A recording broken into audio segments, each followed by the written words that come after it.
안녕하세요. 편안한 노후 채널입니다. 오늘은 어머니의 생명이 위독하다. 급히 6천만 원이 필요했지만 큰언니와 작은언니는 전화를 끊었고 저는 눈물을 머금고 신혼집을 담보로 어머니를 살렸습니다. 어머니가 건강을 되찾은 날 모두 앞에서 유언장을 꺼내자 언니들은 그 자리에서 주저앉고 말았습니다. 라는 제목의 이야기를 들려드리겠습니다. 어머니의 생명이 경각에 달렸고 수술비는 6천만 원이 필요했습니다. 평소 소셜미디어에 효심을 자랑하던 제 두 언니는 동시에 전화를 꺼버렸습니다. 저는 절박한 상황에 몰려 신혼집을 담보로 잡고 결혼 생활을 망칠 수도 있는 빚을 지게 되었습니다. 사람들은 모두 저를 어리석다고 했습니다. 가족애에 묶인 호구라고 말이죠. 하지만 어머니가 퇴원하던 날, 어머니가 온 가족을 불러 모아 어떤 물건을 꺼내시자 그제야 저는 깨달았습니다. 누구의 눈물이 진짜였는지, 그리고 누구의 마음이 새로 만들어졌는지 말입니다. 저는 육지민입니다. 집안의 막내 아들이며 위에 육난형이라는 큰언니와 육채양이라는 작은언니가 있습니다. 저희는 아주 평범한 가정이었는데 아버지가 일찍 돌아가셨습니다. 어머니 주혜정은 홀로 저희 셋을 키우셨죠. 제가 대학을 졸업한 후 서울에 남아 IT 회사에서 운영 업무를 맡게 되었고 서미호라는 여자친구와 사귀며 감정이 안정되자 신혼집을 마련하고 결혼을 준비하고 있었습니다. 언니들은 일찍 결혼했습니다. 큰형부 조지웅은 작은 사업을 하고 작은 형부 손홍위는 공무원이라 저희보다 형편이 좋았습니다. 하지만 집안에 무슨 일이 생겨 돈이 필요할 때면 저는 항상 앞장섰습니다. 저는 이것이 아들로서 동생으로서 당연한 도리라고 생각했습니다. 어머니는 항상 막내 아들이 속이 깊다고 말씀하셨지만 이 말이 때로는 언니들에게는 다르게 들렸습니다. 언니들은 어머니가 저를 편애한다고 여겼고 제가 잔꾀만 부릴 뿐 정작 돈 쓸 일이 생기면 아무 소용없다고 생각했습니다. 2024년 10월 8일 오후 3시 저는 고향 이웃인 김선희에게서 다급한 전화를 받았습니다. 지민아, 빨리 와. 내 어머니가 시장에서 쓰러져서 시립병원으로 옮겨졌어. 의사가 매우 위독하대. 뇌출혈이라 당장 수술해야 한대. 머리가 멍해지고 손이 떨렸습니다. 저는 곧바로 직장에 휴가를 내고 차를 몰아 고향으로 달려갔습니다. 가는 길에 정신을 가다듬고 먼저 큰언니 육난형에게 전화했습니다. 전화가 7, 8번 울린 끝에 언니가 받았습니다. 여보세요. 지민아, 무슨 일이야? 나 지금 형부랑 밖에 나와서 중요한 얘기 중이야. 언니 쪽은 약간 시끄러웠습니다. 언니, 엄마 뇌출혈로 병원에 입원했어. 시립병원인데 당장 수술해야 한대. 빨리 와줘. 저는 숨가쁘게 말했습니다. 전화기 너머에서 언니는 몇 초간 뜸을 들이다가 낮게 깔린 목소리로 말했습니다. 아이고, 그렇게 심해? 지민아, 너 일단 진정해. 나 지금 계약 이야기 막바지라 자리를 비울 수가 없어. 일단 네가 가서 돈이 얼마나 필요한지 알아봐. 저녁에 다시 상의하자. 의사 선생님이 지금 당장 수술해야 한다고 했어. 늦으면 큰일 난대. 저는 다급하게 소리쳤습니다. 너 왜 소리를 질러? 나중에 상의하자고 했잖아. 됐어, 됐어. 나 먼저 끊을게. 일 끝나고 연락할게. 언니는 말을 마치자마자 전화를 끊었습니다. 저는 손에 식은땀이 가득한 채로 작은 언니 육채양에게 급히 전화했습니다. 작은 언니의 전화는 자동적으로 끊길 때까지 울렸지만 받지 않았습니다. 다시 걸자. 이번에는 받았는데 배경에는 아이들의 울음소리와 작은 언니의 짜증 섞인 목소리가 들렸습니다. 누구야? 지금 애숙제 봐주고 있는데 정신없어. 작은 언니, 엄마 뇌출혈로 병원에서 위급해. 빨리 와줘. 저는 상황을 다시 한번 설명했습니다. 뭐라고? 작은 언니의 목소리가 높아졌다가 이내 약해졌습니다. 세상에, 어쩌다 이렇게 됐어. 지민아, 언니가 안 가는 게 아니라 형부가 출장 가서 지금 애숙제 때문에 자리를 비울 수가 없어. 네가 거리가 가까우니 일단 네가 가서 돌봐줘. 내가 아이들 정리하고 바로 갈게. 작은 언니 역시 급히 전화를 끊었습니다. 저는 차를 몰아 시립병원 응급실에 도착했지만 그곳에는 이웃 김선희 아주머니만 초조하게 기다리고 있을 뿐이었습니다. 내 언니들은 어디 갔니? 김선희 아주머니가 묻자 저는 고개를 저었습니다. 마음속에 작은 희망마저 사라졌습니다. 의사가 저를 사무실로 불렀고 표정은 심각했습니다. 환자는 돌발성 뇌간 출혈이며 출혈량이 적지 않아 상황이 매우 위험합니다. 즉시 수술을 통해 혈종을 제거해야 합니다. 그렇지 않으면 언제든 생명이 위험할 수 있습니다. 선생님, 당장 수술해 주세요. 비용은 얼마나 드나요? 저는 다급하게 물었습니다. 수술과 이후 중환자실 관찰 치료를 포함해 초기 비용으로 최소 6천만 원이 필요합니다. 먼저 수속을 밟고 돈을 내주시면 바로 수술을 준비하겠습니다. 6천만 원.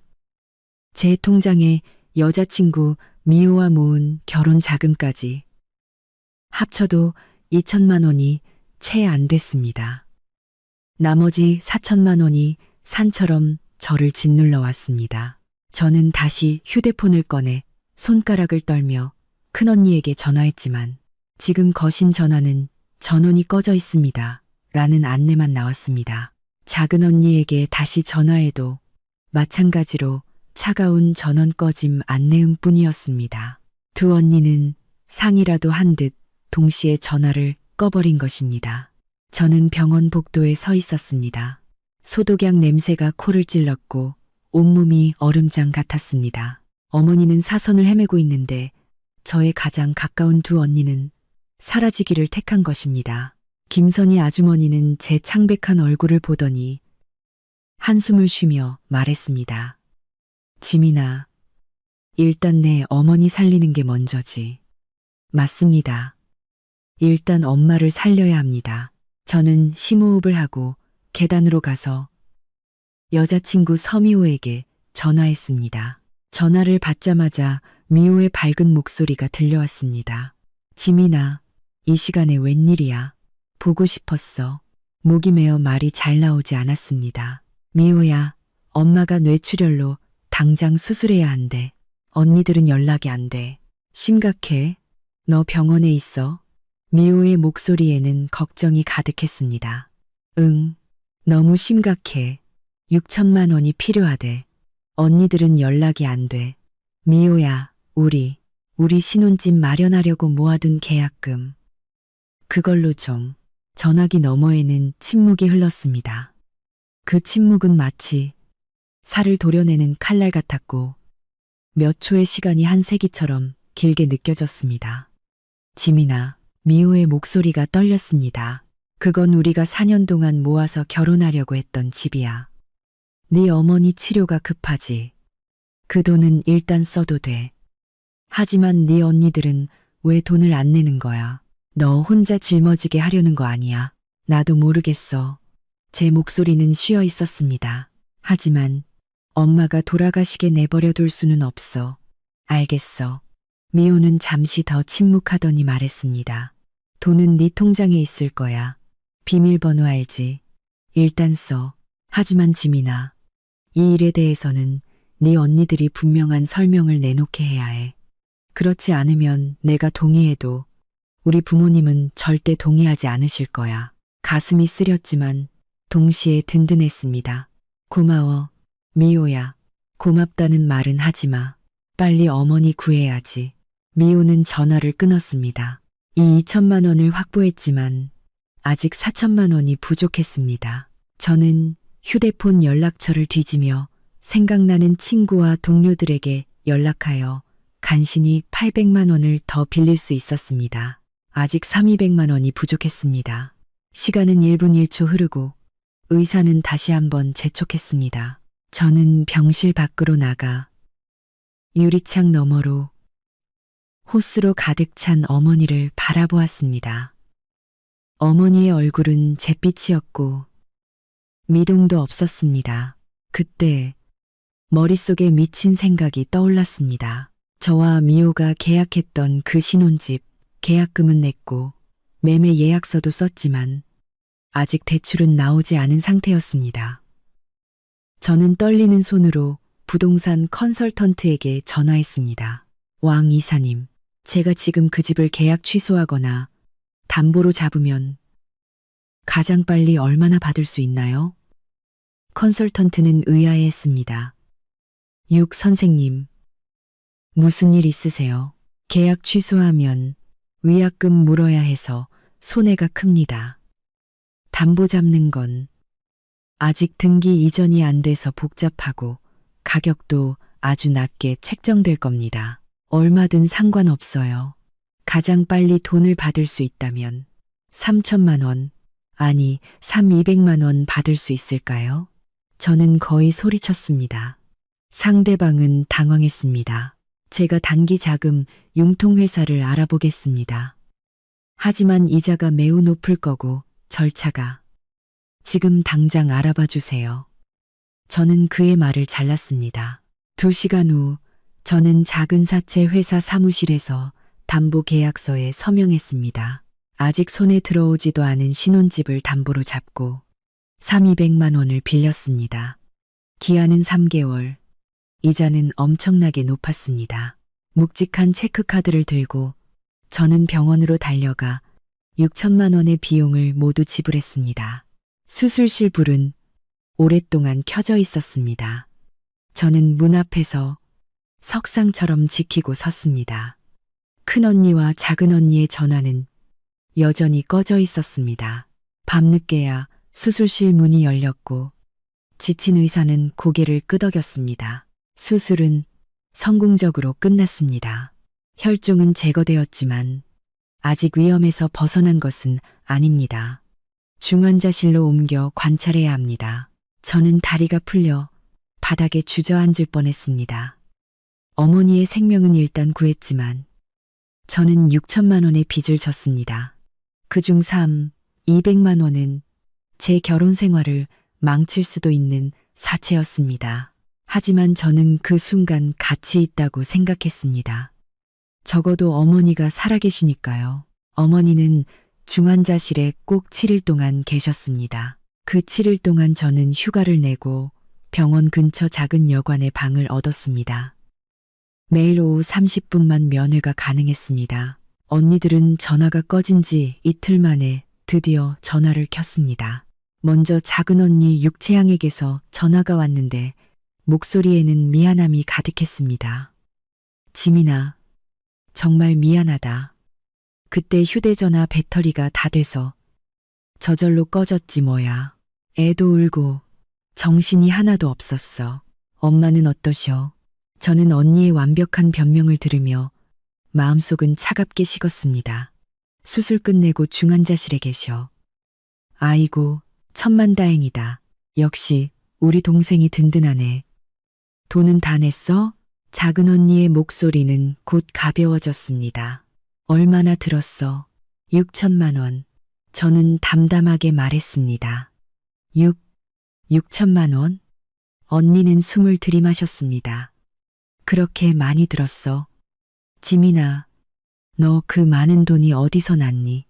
제 신혼집을 담보로 잡고 미호와 모은 모든 돈을 다 넣고 빚도 좀 졌어요. 제가 말하자 전화 너머에는 몇 초간 침묵이 흘렀습니다.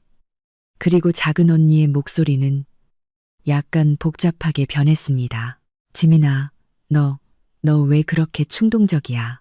신혼집이 얼마나 중요한데 미호가 동의했대. 너 너무 어리석어. 이런 일은 우리끼리 상의를 했어야지. 저는 비웃음이 섞인 듯한 미소를 지었습니다. 상의요. 언니, 엄마가 수술대에 누워 계실 때 언니들 전화는 꺼져 있었어. 내가 어떻게 상의를 기다려. 너 이 자식 말이 왜 그래? 내가 배터리가 없다고 했잖아. 작은 언니는 노발대발했습니다. 됐어. 됐어. 일단 돈은 내가 다 냈고 엄마도 수술 잘 끝났으니 내가 잘 돌봐줘. 나는 애 때문에 도저히 자리를 비울 수가 없네. 엄마 일반 병실로 옮기시면 그때 가볼게. 돈 이야기는 언니네도 빡빡해서 그래. 형부 월급도 뻔하고 네가 일단 버텨줘. 작은 언니가 전화를 끊은 지 얼마 되지 않아 큰언니 육난영에게서 전화가 왔습니다. 언니의 첫마디는 더욱 직설적이었습니다. 지민아, 엄마는 어떠셔? 그날 내 휴대폰이 고장나서 이제야 고쳤어. 수술은 네가 했다며. 돈도 다 네가 냈다며. 네 6천만 원 냈어요. 제가 되풀이했습니다. 6천만 원. 너 그 돈이 어디서 났니? 혹시 너 집 살 돈 건드렸니? 육지민, 너 미쳤어. 그게 네 결혼할 집이잖아. 그 돈 안 건드렸으면 엄마는 돌아가셨어. 제가 말하자 언니는 말이 막혔습니다. 잠시 숨을 고르더니 말했습니다. 지민아, 언니가 내 마음을 모르는 건 아니지만 이래는 방법이 있는 법이야. 너처럼 사회생활 이제 막 시작한 젊은이가 어떻게 그 모든 걸 감당하려고 그래. 집을 담보로 잡고 사채는 어떻게 갚을 거야. 미호한테는 미안하지도 않아. 너 자신까지 망치고 있어. 그럼 언니는 그때 어떻게 했어야 한다고 생각해? 제가 물었습니다. 어떻게 하긴. 다 같이 방법을 모색해야지. 내 형부는 아는 사람이 많아서 더 저렴한 대출 경로를 찾을 수도 있었고 아니면 병원하고 분할 납부라도 상의할 수 있었을 텐데 네가 이렇게 해놓으니 모든 게 엉망이 됐잖아. 큰언니의 목소리에는 원망이 가득했습니다. 돈을 너 혼자 다 내니까 우리랑 작은 언니가 얼마나 못된 사람처럼 보이겠니? 알고 보니 언니들이 전화를 끈 이유는 셀 수 없이 많았지만 핵심은 하나였습니다. 돈을 쓰는 것, 그리고 책임을 지는 것이 싫었던 것입니다. 이제 제가 돈을 냈으니 그들은 오히려 제가 냉정하지 못했고 자신들의 계획을 망쳤다고 비난했습니다. 정말 어이가 없었습니다. 언니, 엄마 아직 중환자실에 계셔. 곧 깨어나실 희망이 있대. 시간 되면 와서 봐줘. 저는 더 이상 다투고 싶지 않았습니다. 볼게, 물론 봐야지. 엄마 좀 더 나아지면 우리 갈게. 너 정말 너무. 큰언니는 또 몇 마디 잔소리를 하더니 전화를 끊었습니다. 7일째 되던 날, 어머니는 기적적으로 위기를 넘기고 일반 병실로 옮겨졌습니다. 의식이 돌아왔지만 몸의 절반이 움직이지 않았고 말도 약간 어눌했습니다. 저를 보자 어머니는 눈물을 흘리며 더듬더듬 저를 불렀습니다. 우리 지민아. 저는 움직일 수 있는 어머니의 한 손을 잡고 코끝이 찡해졌습니다. 엄마, 괜찮아. 괜찮아요. 어머니가 의식을 회복하자 큰언니와 작은언니가 마침내 찾아왔습니다. 그들은 과일과 건강식품을 들고 병상 앞에 옹기종기 모여 앉아 엄마, 저희를 얼마나 놀라게 했는지 아세요? 엄마, 뭐 드시고 싶으세요? 제가 해드릴게요 라며 늦은 효도를 연기했습니다. 어머니는 그들을 바라보며 복잡한 눈빛으로 고개만 끄덕일 뿐 별다른 말씀은 하지 않으셨습니다. 큰언니는 저를 병실 밖으로 불러내더니 봉투 하나를 건넸습니다. 지민아, 여기 100만 원 네가 가져. 엄마 병원비도 계속 들 거고. 그동안 너 고생 많았잖아. 작은 언니도 다가와 얇은 봉투를 내밀었습니다. 나는 50만 원이야. 지민아, 액수가 적다고 생각하지 마. 언니도 지금 빠듯해서 그래. 합쳐서 150만 원이었습니다. 하지만 제가 지출한 돈은 6천만 원과 깨질 뻔한 결혼이었습니다. 저는 돈을 받았지만 아무 말도 하지 않았습니다. 엄마 일은 계속 네가 더 신경 써줘. 내 형부는 사업에 문제가 좀 생겨서 내가 돌아가서 봐야 해. 큰언니가 제 어깨를 두드렸습니다. 작은 언니도 애 때문에 자리를 비울 수가 없고 네가 아들이고 엄마를 돌보기가 더 편하잖아. 맞아, 맞아. 지민이가 제일 세심하지. 작은 언니도 맞장구 쳤습니다. 그들은 급히 왔다 급히 갔습니다. 마치 방문 의무를 마치는 것처럼 말입니다. 어머니를 돌보는 무거운 짐은 거의 제 어깨 위에 놓였습니다. 저는 휴가를 연장해야 했고 매일 병원에서 간병하고 대소변을 치우고 마사지를 하고 재활 훈련을 도왔습니다. 미호가 주말에 와서 돕긴 했지만 그녀의 표정은 점점 안 좋아졌습니다. 결국 어느 날 저녁 병원 복도에서 미호는 눈물을 글썽이며 저에게 물었습니다.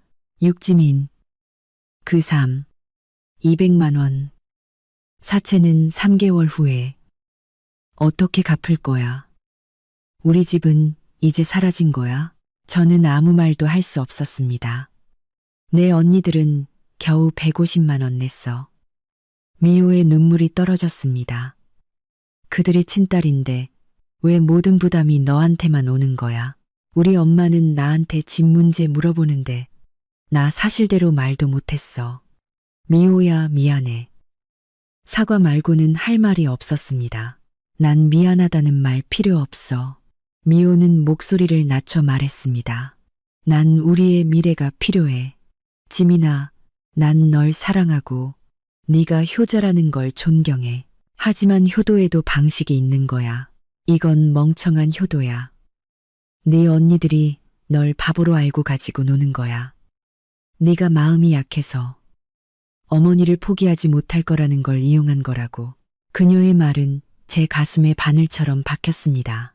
그녀가 옳다는 것을 알았지만 제가 뭘 할 수 있겠습니까? 그분은 제 어머니인데 조금만 더 기다려줘. 엄마가 더 좋아지시면 저는 허탈하게 그녀를 달래고 저 자신을 달랬습니다. 어머니의 몸은 하루가 다르게 호전되어 천천히 앉을 수 있게 되었고 짧은 문장으로 의사를 표현할 수 있었습니다.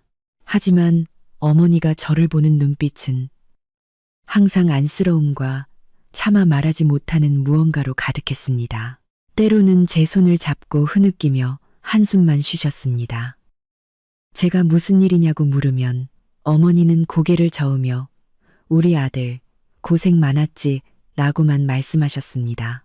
입원한 지 한 달여 만에 어머니는 마침내 퇴원하여 집에서 요양할 수 있게 되었습니다. 큰언니와 작은언니는 집에 잔치를 벌여 어머니의 완쾌를 축하하고 그동안 제가 고생한 것에 대해 감사하자고 상의했습니다. 저는 별 생각 없이 동의했습니다. 퇴원하던 날 저는 조심스럽게 어머니를 고향집으로 모시고 갔습니다. 집은 언니들이 간단하게 정리해 두었고 식탁에는 음식들이 가득했습니다. 큰형부 조지훈과 작은형부 손홍이 그리고 두 조카도 와 있었습니다. 분위기는 화기애애 보였습니다. 술이 몇 숭배 돌고 큰언니 육난영이 술잔을 들고 웃으며 말했습니다. 오늘 엄마 퇴원은 경사스러운 일이야. 지민이 너 몇 달 동안 고생 많았지. 언니가 너에게 한 잔 올릴게. 저는 잔을 들었지만 마음속에는 기쁨이 없었습니다. 작은 언니 육체양도 거들었습니다. 맞아.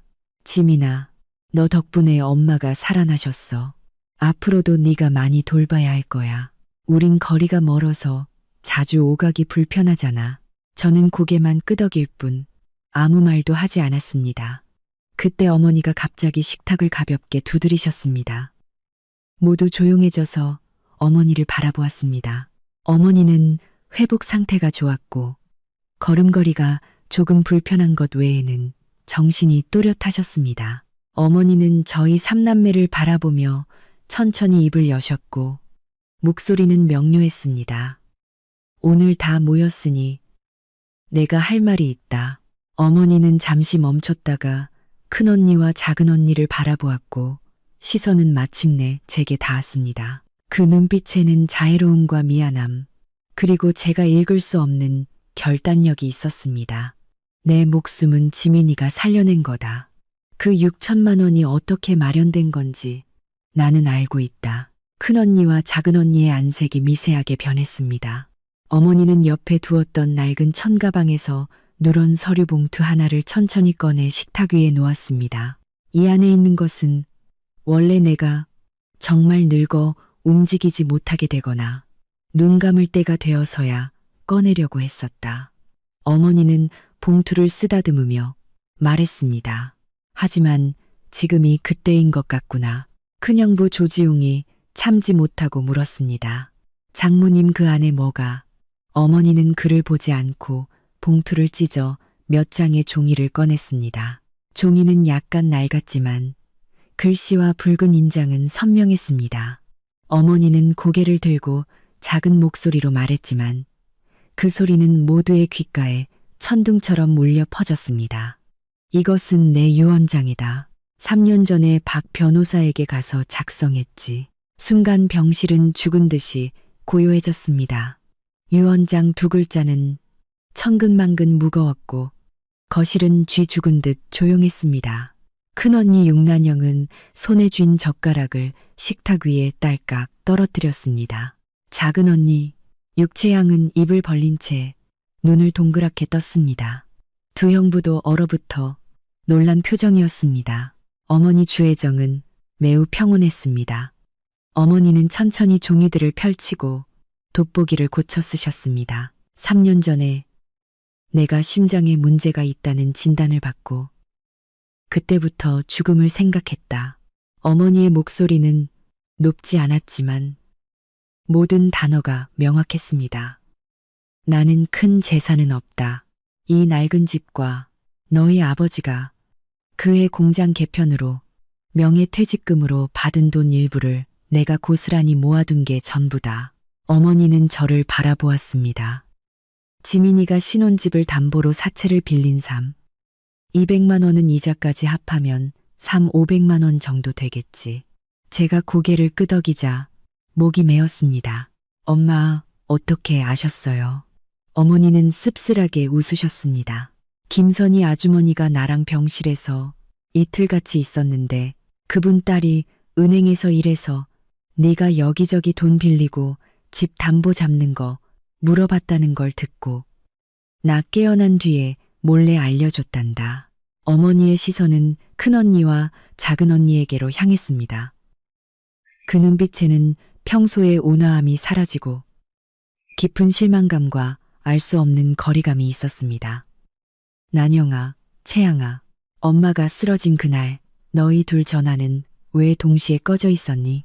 어머니의 물음에 큰언니는 얼굴이 하얘지며 더듬거렸습니다. 엄마, 제 휴대폰이 정말 고장이 났었어요. 작은언니도 재빨리 말했습니다. 저는 배터리가 다 됐고 애들이 너무 울어서요. 됐다. 어머니는 손을 들어 그들의 말을 막고 지친 듯 고개를 저으셨습니다. 휴대폰 고장, 배터리 방전. 그렇게 우연히도 엄마가 죽을 고비에 처했는데 너희들에게 연락이 닿지 않았구나. 어머니는 유언장을 가리켰습니다. 이 유언장에는 명확히 적혀 있다. 내 명의의 이 낡은 집, 재개발이 되든 팔든 모든 돈과 내가 500만 원을 모아둔 통장은 모두 지민이 혼자에게 상속한다. 뭐라고요? 큰언니 육난영이 벌떡 일어섰습니다. 목소리는 날카로웠습니다. 엄마, 미치셨어요? 그걸 다 쟤한테 주면 어떻게 해요? 왜요? 작은언니 육채양도 다급해져 눈물을 흘렸습니다. 엄마 어떻게 그렇게 편애하세요? 저희도 엄마 딸이잖아요. 평소에 저희가 엄마를 찾아뵙지 않았나요? 선물도 안 사드렸어요? 어떻게 모든 걸 동생한테 줄 수 있어요? 이건 불공평해요. 불공평. 어머니는 그들을 바라보셨습니다. 눈빛이 날카로워졌습니다. 내가 병원에 누워 죽을 수도 있다고. 의사가 6천만 원이 필요하다고 했을 때 너희들이 나에게 공평함을 따졌니? 저희도 그때는 정말 어려웠어요. 큰언니가 변명했습니다. 내 어머니 목숨보다 더 큰 어려움이 있었니? 어머니가 되물었습니다. 목소리는 평온했지만 천근만근 무거웠습니다. 너희들은 어려워서 전화도 받지 못했고 어려워서 내 아들이 결혼할 집을 담보로 잡고 나서야 겨우 150만 원을 모아서 가져왔니? 그 150만 원도 저희의 마음이었어요. 작은 언니가 울부짖었습니다. 마음. 어머니는 씁쓸하게 웃으셨습니다. 채양아, 너 작년에 새 차 사는데 2억만 원 넘게 썼지. 난영아, 내 딸 유학 보내는데 1년 학비와 생활비로 3천만 원이 넘지 않았니? 그런데 나한테 목숨이 달린 순간에는 150만 원이 너희의 마음이라고. 큰언니와 작은언니는 말문이 막혀 얼굴이 붉어졌다가 하얘졌습니다. 장모님, 진정하세요. 이러지 마시고 다 가족인데 뭘 그렇게 싸우세요. 큰형부 조지웅이 억지로 웃으며 중재하려 했습니다. 지민이가 큰일 한 건 맞지만 난영이와 채양이도 장모님의 친딸인데 아무것도 안 주시면 듣는 사람도 안 좋잖아요. 지웅아. 어머니는 그를 바라보았습니다. 내 어머니가 위독해서 6천만 원이 필요하다면 너는 전화를 끊겠니? 조지웅은 즉시 할 말을 잃었습니다. 이 유언장은 내가 정식 변호사 사무실을 찾아가 변호사 입회하에 작성한 것이라 법적으로 유효하다. 어머니는 유언장을 다시 봉투에 넣으며 단호하게 말했습니다. 내가 오늘 이걸 꺼낸 건 너희들과 상의하려는 게 아니라 통보하는 것이다. 나는 아직 죽지 않았고 재산을 어떻게 나눌지는 내가 결정한다. 지민이가 내 목숨을 살렸다. 이건 그가 당연히 받아야 할 것이다. 너희 두 딸은 내가 가장 필요했을 때 자신을 보호하기를 선택했으니 이후 내 재산은 기대하지 마라. 엄마, 이러시면 안 돼요. 큰언니는 분노에 온몸을 떨었습니다. 이건 남아 선호사상이에요. 제가 고소할 거예요. 이 유언장은 불공평해요. 고소해라. 어머니는 담담한 표정이셨습니다. 판사가 내 명확한 유언장 편을 들지 너희의 공허한 효도 편을 들지 두고 보자. 작은 언니는 달려들어 유언장을 잡으려 했지만 제가 몸을 돌려 막았습니다. 육지민, 다 너 때문이야. 네가 엄마한테 무슨 짓을 했지? 네가 벌써부터 엄마 재산을 노리고 효자인 척 연기하는 거 아니야. 신혼집 담보는 가짜 고육지책이겠지. 작은 언니는 제 코앞에서 소리쳤습니다. 저는 눈앞에서 히스테리를 부리는 작은 언니와 원망이 가득한 큰 언니를 보며 이미 차갑게 식은 마음속에 씁쓸한 평온함이 떠올랐습니다. 작은 언니, 제가 입을 열었습니다. 목소리는 낮았습니다. 엄마 수술하던 날 의사가 위독하다는 진단서를 보여주면서 직계 가족 서명이 필요하다고 했어. 내가 언니들에게 전화했을 때 다 꺼져 있었지. 결국 내가 서명했어. 수술 성공률은 50%도 안 됐어. 내가 서명할 때 손이 떨렸어. 엄마가 수술실에서 못 나오실까봐. 내가 엄마 없는 아이가 될까봐 무서웠어. 그때 언니들은 어디 있었어? 작은 언니의 욕설이 멈췄고 눈빛은 흔들렸습니다. 큰 언니는 얼굴을 돌려버렸습니다. 신혼집은 나와 미호가 4년간 모은 피땀이었어. 저는 계속 말했습니다. 그 집을 담보로 잡았을 때 나는 결혼을 못할 수도 있다고 생각했지만 후회하지 않아. 왜냐하면 그분은 내 어머니니까. 이제 와서 나한테 공평함이니 편애니 따지는 거야? 저는 고개를 저었고 극도로 피로했습니다. 엄마의 재산은 단 10원도 원하지 않아. 엄마 몸이 건강해지시면 이 유언장은 공증 사무실에 가서 수정할 수 있어. 뭐라고? 어머니가 갑자기 제 손을 꽉 잡았습니다. 지민아, 엄마는. 저는 어머니의 손을 맞잡았습니다. 엄마의 돈과 집은 엄마가 노후를 위해 쓰세요. 제가 엄마를 구한 건 엄마가 제 어머니이기 때문이지 뭘 바라서가 아니에요. 큰언니와 작은언은요. 저는 그들을 바라보았습니다. 엄마가 입원부터 퇴원까지 쓴 비용 명세서가 여기 있습니다. 6천만 원을 제가 냈습니다. 언니들 몫으로 내야 할 금액을 정확히 계산해서 갚으세요. 피를 나눈 가족이지만 돈 계산은 명확히 해야죠. 큰언니와 작은언니의 얼굴은 분노의 붉은색에서 믿을 수 없는 창백한 색으로 변했습니다. 그들은 아마 제가 유언장을 들고 의기양양해하거나 재산을 내세워 돈을 갚으라고 강요할 것이라 생각했을 것입니다. 하지만 저는 유산을 원치 않고 단지 그들이 당연히 분담해야 할 의료비만을 요구했습니다. 이것은 유산을 바로 가져가는 것보다 그들에게 더 큰 굴욕이었습니다. 너. 큰언니는 손가락을 떨면서도 말을 잇지 못했습니다.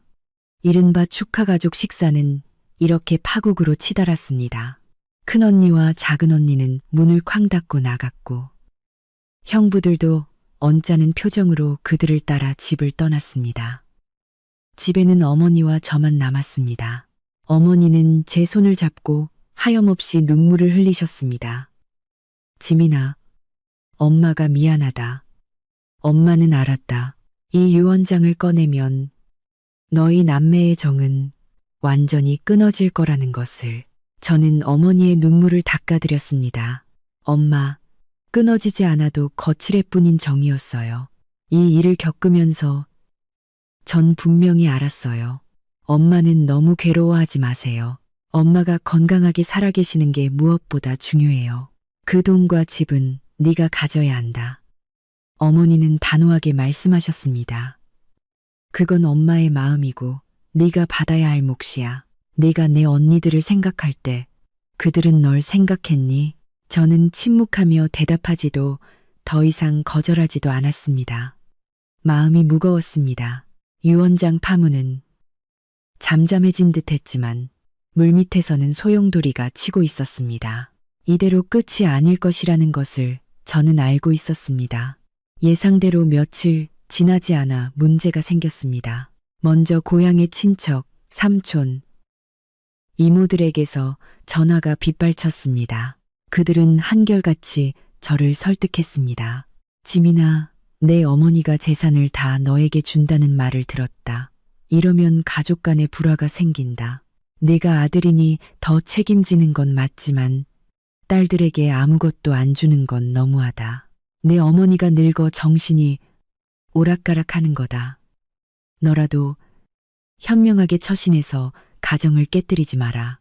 심지어 어떤 친척은 제가 어머니를 협박하여 유언장을 쓰게 한 것 아니냐고 노골적으로 묻기도 했습니다. 저는 쓴웃음을 지으며 어머니의 자발적인 결정이었고 저도 사전에 알지 못했으며 재산을 받지 않겠다고 말했다는 사실을 설명했지만 아무도 믿어주지 않았습니다.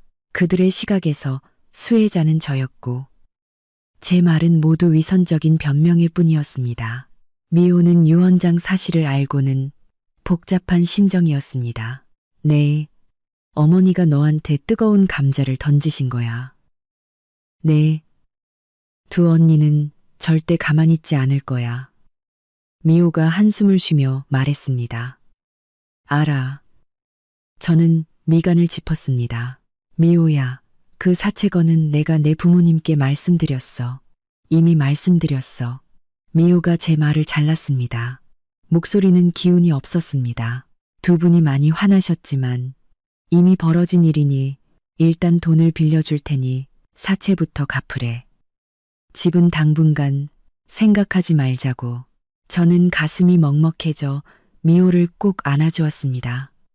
미안해. 미호야, 내가 무능해서. 그런 말하지 마. 미호가 제 품에 기대어 말했습니다. 우리 같이 헤쳐나가자. 하지만 지민아, 내 언니들과 의료비 계산은 명확히 해야 해. 이건 돈 문제가 아니라 돌이 문제야. 우리가 돈도 잃고 비난까지 들을 순 없잖아. 저는 고개를 끄덕였습니다. 계산할 빚은 계산해야 했습니다. 저는 모든 병원 영수증, 납부 증명서, 심지어 병원 근처 숙소, 임차료와 영양제 구매 비용까지 상세한 목록을 만들었습니다. 총 62, 370 영원이었습니다. 저는 이 목록 사진을 가족 단체 대화방에 올렸습니다. 대화방에는 어머니, 큰언니, 작은언니 저 4명뿐이었습니다. 어머니 이번 총 지출 내역을 아래와 같이 정리했습니다. 어머니의 예금과 제 예금으로 대부분 지불했으며 제가 별도로 3,200만 원을 빌렸습니다. 명세서에 따라 평균 각 15, 592, 500원씩 부담해야 합니다. 제 몫은 이미 지불했습니다. 큰언니와 작은언니는 각자 부담해야 할 금액을 저에게 송금해 주십시오. 이후 어머니의 재활 및 영양 비용은 별도로 계산하겠습니다. 메시지를 올리자 대화방은 죽은 듯이 조용했습니다. 정확히 30분 후 큰언니 육난영이 답장했습니다. 육지민, 네가 무슨 짓을 하는 거야? 친언니들에게 돈 계산을 그렇게 명확하게 하니? 엄마가 유언장의 재산을 너에게 몰아줄 때는 왜 공평하게 나누자고 안 했니? 작은언니 육채양도 즉시 합세했습니다. 맞아. 이제 와서 돈을 내놓으라니. 엄마 돈이랑 집은 나중에 다 내 것이 될 텐데. 이 의료비도 당연히 네가 내야지. 왜 우리에게 달라고 해? 저는 휴대폰 화면을 보며 화가 났다가 이내 쓴 웃음을 지었습니다. 제가 답장했습니다.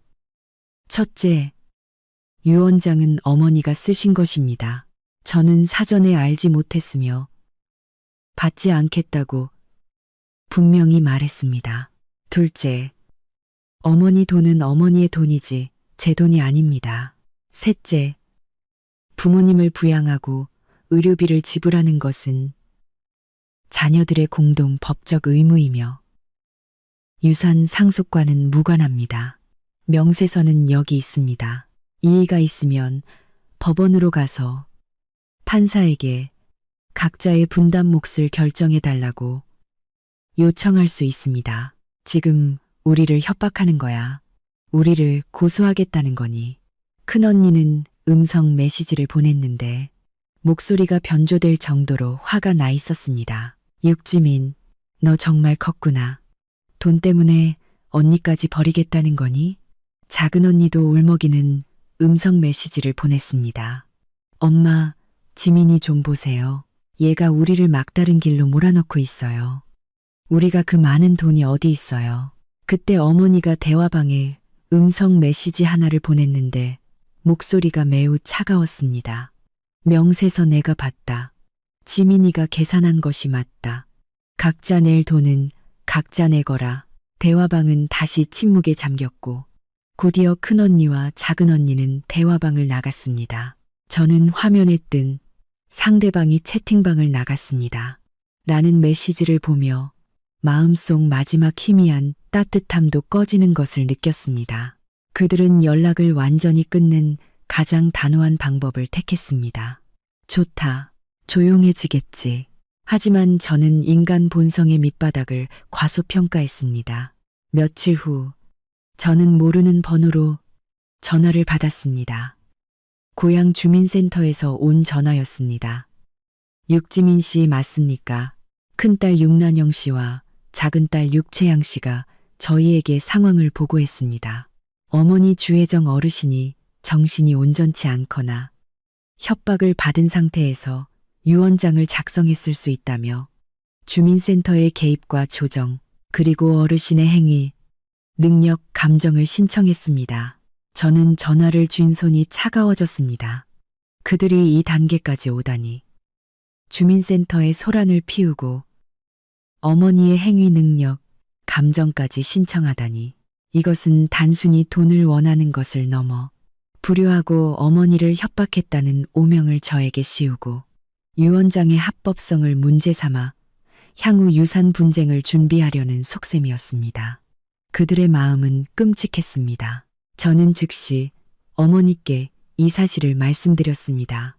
어머니는 소파에 한참 동안 말없이 앉아 계셨습니다. 그러더니 천천히 일어나 방으로 들어가더니 더 낡고 두꺼운 누런 종이 가방을 가지고 나오셨습니다. 그들이 소란을 피우고 싶다는 거니. 어머니의 눈빛은 처음으로 차가운 단단함을 드러냈습니다.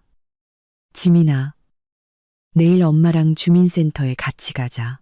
그리고 내 유언장 작성해준 박 변호사도 부르자. 엄마, 그 일은. 저는 그 낡은 종이 가방을 보며 말했습니다. 어떤 일은 원래 관 속에 가져가려고 했었단다. 어머니는 종이 가방을 쓰다듬으며 무섭도록 평온한 목소리로 말했습니다. 하지만 지금 보니 명확히 하지 않으면 내 아들이 그들에게 뼈까지 뜯기겠구나. 그 낡은 종이 가방에는 무엇이 들어 있었을까요?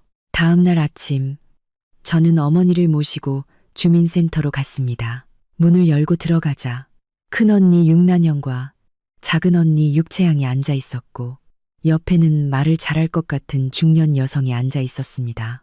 언니들이 법을 잘 아는 친척을 불러온 듯 했습니다. 주민센터 왕 주임은 50대의 여성으로 곤란한 표정이었습니다. 우리가 들어서자 큰언니는 곧바로 일어나 눈물을 글썽였습니다. 왕 주임님, 보세요. 저희 어머니가 오셨어요. 어머니께 물어봐 주세요. 유언장 쓸 때 동생에게 속거나 협박당한 건 아닌지 말이에요. 어머니가 전부터 몸이 안 좋으셔서 가끔 정신이 오락가락 하셨어요. 작은 언니도 눈물을 닦으며 거들었습니다. 맞아요. 엄마가 저희 자매들을 얼마나 아끼시는데 어떻게 모든 재산을 동생한테 주고 저희한테는 한 푼도 안 주겠어요? 이건 상식에 안 맞아요. 분명히 동생이 무슨 수단을 쓴 거예요. 왕 주임은 어머니를 바라보며 부드럽게 물었습니다. 주 여사님 오셨군요. 따님들이 말씀하시는 상황에 대해 여쭙겠습니다. 이 유언장은 자발적으로 작성하신 겁니까? 작성 당시 신체적, 정신적 상태는 어떠셨는지요? 어머니는 저의 부축을 받아 앉으셨는데 허리는 곧게 펴셨습니다. 어머니는 왕 주임에게 바로 답하지 않고 법을 안다는 그 친척을 바라보았습니다. 이분은 누구십니까? 그 여성은 가슴을 펴고 말했습니다. 저는 난영이와 채양이의 친척이며 예전에 동네 법률 상담소에서 일했습니다. 주 여사님, 유언장 작성은 큰일이라 정신이 맑고 완전한 자발적 의사에 따라야 합니다. 그 누구의 협박이나 기만도 있어서는 안 되죠. 혹시 그때 어려움이 있으셨거나 오해하신 부분이 있다면 지금 말씀하세요. 법이 당신을 지지할 겁니다. 그녀는 계속해서 어머니에게 유언장에 문제가 있다고 유도하는 듯 했습니다. 어머니는 고개를 끄덕이시더니 천가방에서 어제 그 유언장 원본을 꺼내 왕 주임에게 건네셨습니다. 왕 주임님, 이 유언장은 3년 전에 시내 법률사무소에서 박정혜 변호사 입회하에 작성한 것입니다. 제 서명과 지장, 그리고 박 변호사 서명과 사무소 직인이 있습니다. 어머니의 목소리는 침착했습니다. 유언장을 작성할 당시 저는 막 건강검진을 마쳤고 심장에 약간의 문제가 있고 혈압이 조금 높다는 것 외에는 모든 지표가 정상이었습니다. 의식도 매우 또렷했습니다. 이는 병원 검진 기록으로 증명할 수 있습니다. 박 변호사님도 당시 저의 정신 상태를 확인하고 기록하셨습니다. 왕 주임은 유언장을 주의 깊게 살펴보고 고개를 끄덕였습니다. 절차는 정식으로 보이네요. 큰언니는 다급해졌습니다. 엄마, 그때는 정신이 맑았다고 해도 그건 3년 전이에요. 엄마는 지금 연세가 드셨고 큰 병을 앓으셨잖아요. 생각이 바뀌었을 수도 있어요. 이 유언장은 무효예요. 저희는 법원에 현재 어머니의 행위 능력을 감정해 달라고 신청할 수 있어요. 작은 언니도 거들었습니다. 어머니는 그들을 바라보셨습니다.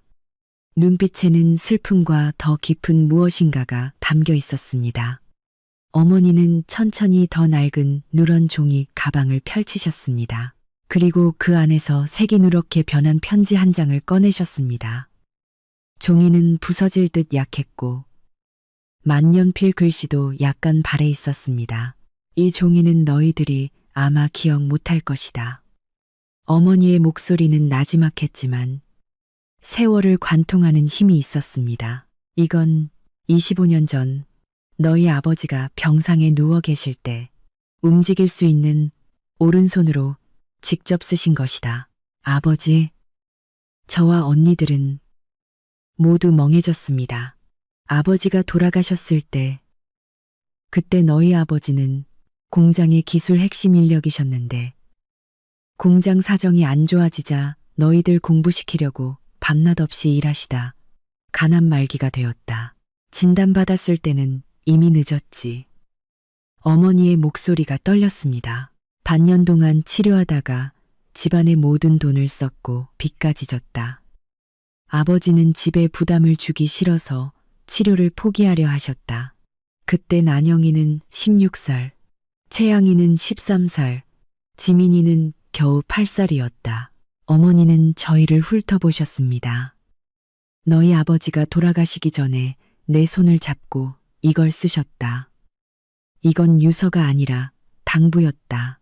왕주임은 누런 편지를 조심스럽게 받아들고 조용히 읽었습니다. 혜정, 나는 아마 오래 못 살 것 같소. 평생 가장 미안한 것은 당신과 아이들 뿐이오. 난영이는 고집이 세고 채양이는 마음이 좁지만 모두 착한 아이들이요. 당신이 더 신경 써줘야 하오. 내가 가장 마음이 놓이지 않는 건 막내 아들 지민이요. 아직 어리고 몸도 약하니 당신이 나중에 더 아껴주시오. 이 집은 이제 당신에게 달렸소. 빚 갚는 일. 내 침대 밑 나무 상자에 철제 상자가 하나 있소. 그 안에 내가 아이들 학비로 모아둔 돈이 조금 있으니 당신이 먼저 빚 갚는 데 쓰시오. 아이들을 힘들게 하지 마시오. 남편 육청산 1999년 3월 12일 낭독이 끝나자 사무실은 다시 침묵에 잠겼습니다. 큰언니와 작은언니의 얼굴은 극도로 불편해졌습니다. 어머니는 다시 그 낡은 종이 가방에서 작은 철제 상자를 꺼내 열었습니다. 그 안에는 더 낡고 액수가 다른 예금 통장 몇 개와 누렇게 바랜 문서 몇 장이 들어 있었습니다. 이것이 너희 아버지가 말한 철제 상자다. 어머니는 문서 하나를 꺼냈습니다. 이건 그때 공장에서 받은 위로금과 장례비 명세서인데 총 120만 원이었다. 그때는 큰 돈이었지. 이어서 어머니는 예금 통장들을 꺼냈습니다. 이것은 너희 아버지 육청산이 난영이가 10살, 채영이가 7살 때부터 너희 자매 이름으로 매달 정기적으로 모아둔 교육기금이다. 통장 뒷면에는 각자의 이름과 저축 날짜가 적혀 있었습니다.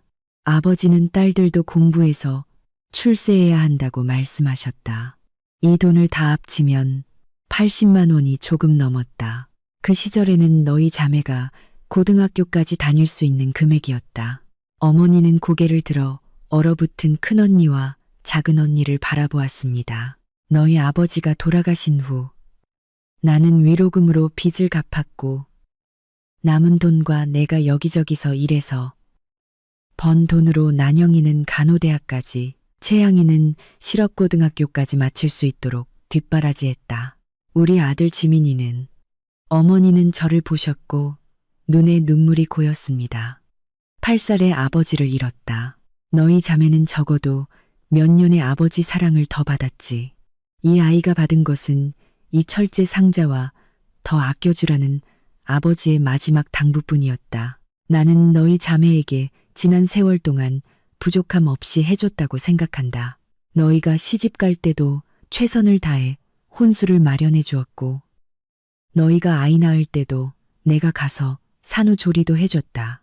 너희들은 바쁘다, 힘들다며 1년에 몇 번 찾아오지도 않았지만 나는 불평하지 않았다. 너희 아버지가 돌아가셨으니 내가 엄마로서 2배의 사랑을 줘야 한다고 생각했다. 어머니의 눈물이 마침내 떨어졌습니다. 하지만 나는 정말 생각하지 못했다. 내가 죽을 고비에 처했을 때 내가 평생 아낀 2딸이 동시에 전화를 꺼버릴 줄은, 겨우 150만 원을 꺼내 너희 어머니 목숨을 살린 친동생을 달래려 할 줄은. 난영아, 채양아, 어머니의 목소리는 떨렸지만 한 글자 한 글자가 선명했습니다. 너희 아버지가 너희에게 남긴 교육 기금 통장 아직 내가 가지고 있다. 너희들은 양심의 손을 얹고 물어봐라. 너희가 오늘 읽은 책, 배운 지식, 아는 법률 지식 중에 너희 아버지가 이빨 사이에서 아껴 모은 이 돈 덕분이 조금이라도 있지 않은가? 이제 너희들은 너희가 배우고 익힌 것으로 돌아가시기 전 가장 마음 놓지 못했던 막내 아들을 계산하려 들고 병원에서 거의 죽을 뻔했던 너희 어머니를 몰아붙이려 하는구나. 너희 아버지가 저승에서 이 모든 것을 보고 계신다면 얼마나 마음이 아프실까. 큰언니 육난영은 얼굴이 참담해졌고 입술을 떨면서도 아무 말도 하지 못했습니다. 작은언니 육채양은 연기가 아닌 법을 안다는 친척 역시 민망한 듯 고개를 돌렸습니다. 왕주임은 한숨을 쉬더니 누렇게 변한 편지와 통장을 조심스럽게 철제 상자에 다시 넣었습니다. 주 여사님, 흥분하지 마세요. 건강이 우선입니다. 왕주임은 큰언니와 작은언니를 바라보며 단호하게 말했습니다. 난영씨, 채양씨, 저희는 사정을 모두 들었습니다. 인정과 도리, 법률에 비추어 볼 때 어머님이 작성하신 유언장은 모두 합법적이며 타당합니다. 그리고 이 아버지가 남기신 편지와 유품들은 어떤 법률 조항보다도 더 명확하게 상황을 설명해 줍니다. 자녀로서 부모님께 효도하는 것은 당연한 의무입니다. 어머님이 위독하실 때 두 분의 행동은 정말 실망스러웠습니다. 이제 와서 유언장에 이의를 제기하고 감정을 신청하다니요. 이 사실이 동네 사람들에게 알려지면 모두 비웃을 겁니다. 큰언니와 작은언니는 고개를 숙이고 어깨를 들썩이며 더 이상 아무런 변명도 하지 못했습니다. 어머니는 눈물을 닦으시더니 낡은 종이 가방에서 마지막 물건, 짙은 파란색 통장 하나를 꺼내셨습니다. 어머니는 그것을 펼쳐 왕주임에게 보여주셨습니다. 왕주임님, 한 가지 더 증언을 부탁드립니다. 이 통장에는 500만 원이 들어있는데 이건 제가 모은 노후 자금입니다. 어머니는 오늘 모두 앞에서 이 돈을 꺼내겠다며 저를 바라보셨습니다. 눈빛은 확고했습니다. 지민아, 이 돈 네가 가져라. 사채부터 갚고 남은 돈으로 네 며느리와 잘 살고 신혼집을 되찾으렴. 엄마, 안 돼요. 제가 황급히 거절했습니다. 네가 가져야 한다. 어머니의 태도는 강경했습니다. 이건 유산이 아니다. 이건 엄마가 너에게 주는 것이다. 너는 엄마를 위해 내 가정을 잃을 뻔했다. 엄마는 너를 돈도 잃고 사람도 잃게 할 수 없다. 이 돈은 깨끗한 돈이다. 내가 아껴 쓰고 예전에 길거리에서 아침 장사하며 한 푼 두 푼 모은 것이니 누구도 뭐라고 할 수 없다. 어머니는 다시 큰언니와 작은언니를 바라보셨고 목소리는 평온했지만 최종적인 결단의 차가움이 담겨 있었습니다. 이 낡은 집은 내가 100년 후에 어떻게 할지 유언대로 따를 것이다. 너희들이 만약 아직도 불공평하다고 생각하고 고소하고 싶다면 고소해라. 하지만 오늘 내가 분명히 말해둔다. 이제부터 나는 주혜정은 지민이 하나만 내 자식이라고 생각하고 살 것이다. 내 생로병사는 너희들과 상관없고 너희들이 잘 사는지 못 사는지도 나와 상관없다. 왕주임님, 이 말을 기록해 주십시오. 어머니의 이 말은 최종 선언과 같았습니다. 간신히 이어지고 있던 모녀의 정을 완전히 끊어버린 것입니다. 주민센터에서의 이 충돌은 마치 매서운 한파 같았고 모든 위선적인 온정의 가면을 벗겨버렸습니다. 어머니는 왕주임과 법을 아는 친척 앞에서 500만 원 현금을 은행에서 찾아 제 가방에 억지로 넣어주시며 당장 사채부터 갚으라고 하셨습니다. 큰언니 육난영과 작은언니 육채양은 넋을 잃은 채 주민센터를 떠났고 더 이상 아무 말도 하지 않았습니다.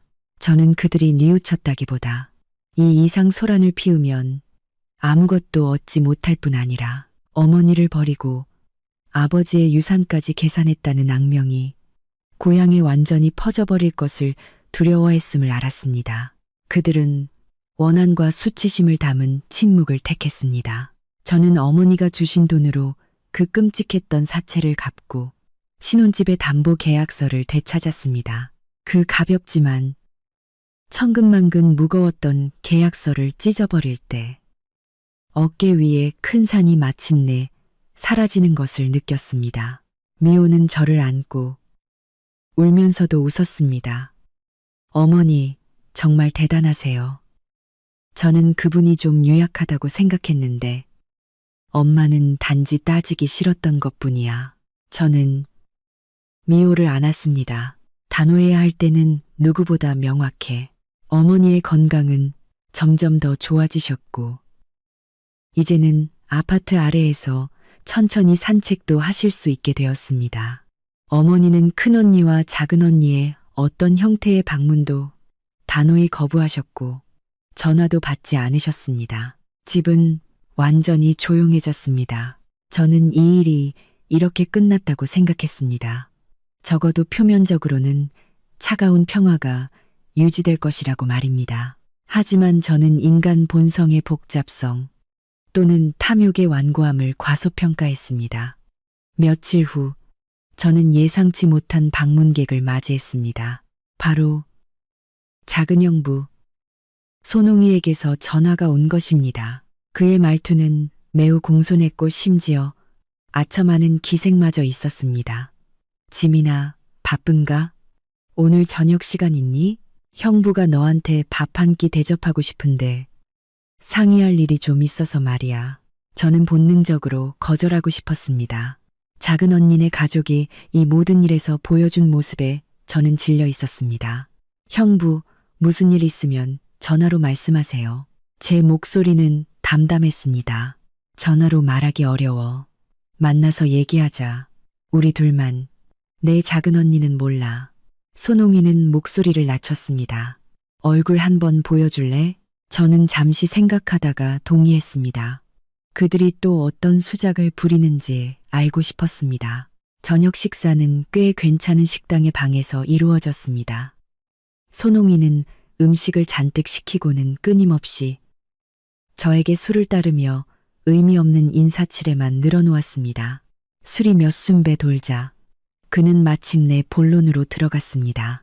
그는 손을 비비며 어색하게 웃었습니다. 지민아, 지난번 일은 네 작은 언니가 어리석었고 내가 말리지 못한 것도 잘못이야. 네가 대인배이니 언니를 너무 미워하지 말아줘. 저는 차를 마시며 대꾸하지 않았습니다. 봐, 장모님 태도가 이제 이렇게 강경하시고 유언장도 쓰셨고 돈도 너에게 주셨잖아. 아버지께서 남기신 편지와 통장도 우리가 봤어. 마음이 정말 씁쓸하더라. 손홍이는 제 표정을 살피며 말했습니다. 내 작은 언니가 집에 가서 며칠을 울었어. 자기가 잘못했다는 걸 알아. 잘못을 알면 됐죠. 저는 덤덤하게 말했습니다. 하지만 지민아, 손홍이는 말을 돌렸습니다. 피는 물보다 진하잖아. 끊으려 해도 끊어지지 않는 게 가족이야. 장모님이 화가 나셔서 작은 언니를 안 낳은 셈 친다고 하셨지만 모녀 관계를 어떻게 그렇게 쉽게 끊을 수 있겠어. 장모님도 연세가 있으시니 앞으로 돌봐드릴 사람이 필요할 거고 너 혼자 감당할 수는 없잖아. 너도 내 가정을 꾸려야 하고. 그는 잠시 멈추더니 더 목소리를 낮췄습니다. 이렇게 하면 어떨까? 아버지께서 남기신 그 옛날 통장 몇 개랑 아버지 편지 말이야. 그게 우리 자매에게는 하나의 추억이잖아. 네가 장모님께 말씀드려서 그 물건들을 우리에게 주면 안 될까? 우리가 기념으로 간직하고 아버지 생각날 때 보게 말이야. 물론 손홍이는 제 얼굴을 살피더니 덧붙였습니다. 돈을 원하는 건 아니야. 그 통장은 너무 오래돼서 인출할 돈도 얼마 안 될 거고 그냥 추억이지. 특히 그 편지. 그걸 우리가 갖고 있으면 좋겠어. 네가 장모님께 이 말씀을 꺼내주시기만 하면 우리는 앞으로 유산 얘기는 일절 꺼내지 않겠다고 약속할게. 우리가 내야 할 의료비도 한 푼도 빠짐없이 갚을 거고 장모님도 자주 찾아뵙고 돌봐드릴게. 결국 노리는 것이 이것이었습니다. 그들이 정말로 원하는 것은 인출할 수 없는 낡은 돈이 아니라 아버지의 친필 편지였습니다. 그 편지는 그들의 불효와 배은망덕의 명확한 증거였고 도덕적으로 영원히 지울 수 없는 오점이었습니다. 이 편지가 저나 어머니 손에 있는 한 그들은 영원히 고개를 들 수 없었고 우리가 언젠가 이 일을 다시 꺼낼까? 그들은 이 편지를 회수하여 없애거나 통제함으로써 과거를 지우고 미래의 평안을 얻고 싶었던 것입니다. 심지어 이를 발판 삼아 나중에는 다른 것을 노릴 수도 있을 것입니다. 저는 찻잔을 내려놓고 손홍이를 바라보았습니다. 형부, 아버지의 편지와 통장은 어머니께서 보관하고 계세요. 저는 아들로서 이 문제를 꺼낼 수 없습니다. 손홍이의 안색이 변했습니다. 지민아, 말을 너무 매몰차게 하지 마. 우리는 한 가족이잖아. 모든 일은 상의할 수 있어. 내 작은 언니도 잘못을 뉘우쳤으니 내가 한 번만 기회를 줄 순 없겠니? 굳이 과거의 일에 매달릴 필요가 있니? 제가 매달리는 것이 아닙니다. 저는 고개를 저었습니다. 형부들 스스로가 놓지 못하는 것이죠. 그 편지는 거기에 그대로 있어요. 그저 하나의 사실을 기록했을 뿐이죠. 형부들이 정말 잘못을 뉘우치고 진심으로 달라져서 어머니께 잘한다면 그 편지는 한 장의 휴지 조각일 뿐이에요. 하지만 형부들의 마음속에 다른 생각이 있다면 그게 무엇인지는 형부들 스스로가 잘 아실 겁니다. 손웅이는 노발대발했습니다. 지민아, 내가 좋은 마음으로 너에게 상의하러 온 거야. 너 건방 떨지 마. 네가 장모님이 그 물건들을 평생 지킬 수 있을 거라고 생각하니 그분이 늙고 정신이 흐려지면 그 물건들은 손홍이. 저는 그의 이름을 외치며 그의 말을 잘랐습니다. 우리 어머니는 장수하실 거고 그분은 그 누구보다 정신이 맑으세요. 손홍이는 제 눈빛에 기가 눌려 잠시 말을 잃었습니다. 저는 자리에서 일어났습니다. 저녁 잘 먹었습니다. 저는 먼저 가보겠습니다. 의료비 문제는 변호사를 통해 연락드리겠습니다. 아버지의 유품에 대해서는 더 이상 생각하지 마세요. 안녕히 계세요. 저는 방을 나왔습니다. 방을 나서며 저는 깊은 숨을 들이마셨습니다. 밤 공기는 쌀쌀했고 제 정신을 더 맑게 해주었습니다. 그들은 진정으로 반성하지 않았습니다. 단지 더 우회적이고 계산적인 방식으로 자신들의 목표를 달성하려 할 뿐이었습니다. 이익 앞에서 가족의 정은 이렇게까지 냉정해질 수 있구나. 집에 돌아와 손홍이가 저를 찾아온 일을 어머니께 빠짐없이 말씀드렸습니다. 어머니는 듣고 나서 오랫동안 침묵하셨습니다. 그리고는 방으로 들어가 그 낡은 철제 상자를 꺼내셨습니다. 아버지의 편지를 다시 꺼내 오래도록 바라보셨습니다. 다음 날 어머니는 저와 함께 박 변호사 사무실로 가자고 하셨습니다. 어머니는 공증된 진술서를 작성하시고 아버지의 편지와 낡은 통장의 선명한 복사본을 공증 첨부 서류로 밀봉하셨습니다. 원본은 내가 가지고 있다가 내가 죽으면 태우거나 묻어도 좋다. 어머니는 박 변호사에게 말씀하셨습니다. 이 공증된 복사본은 변호사님께서 보관해 주십시오.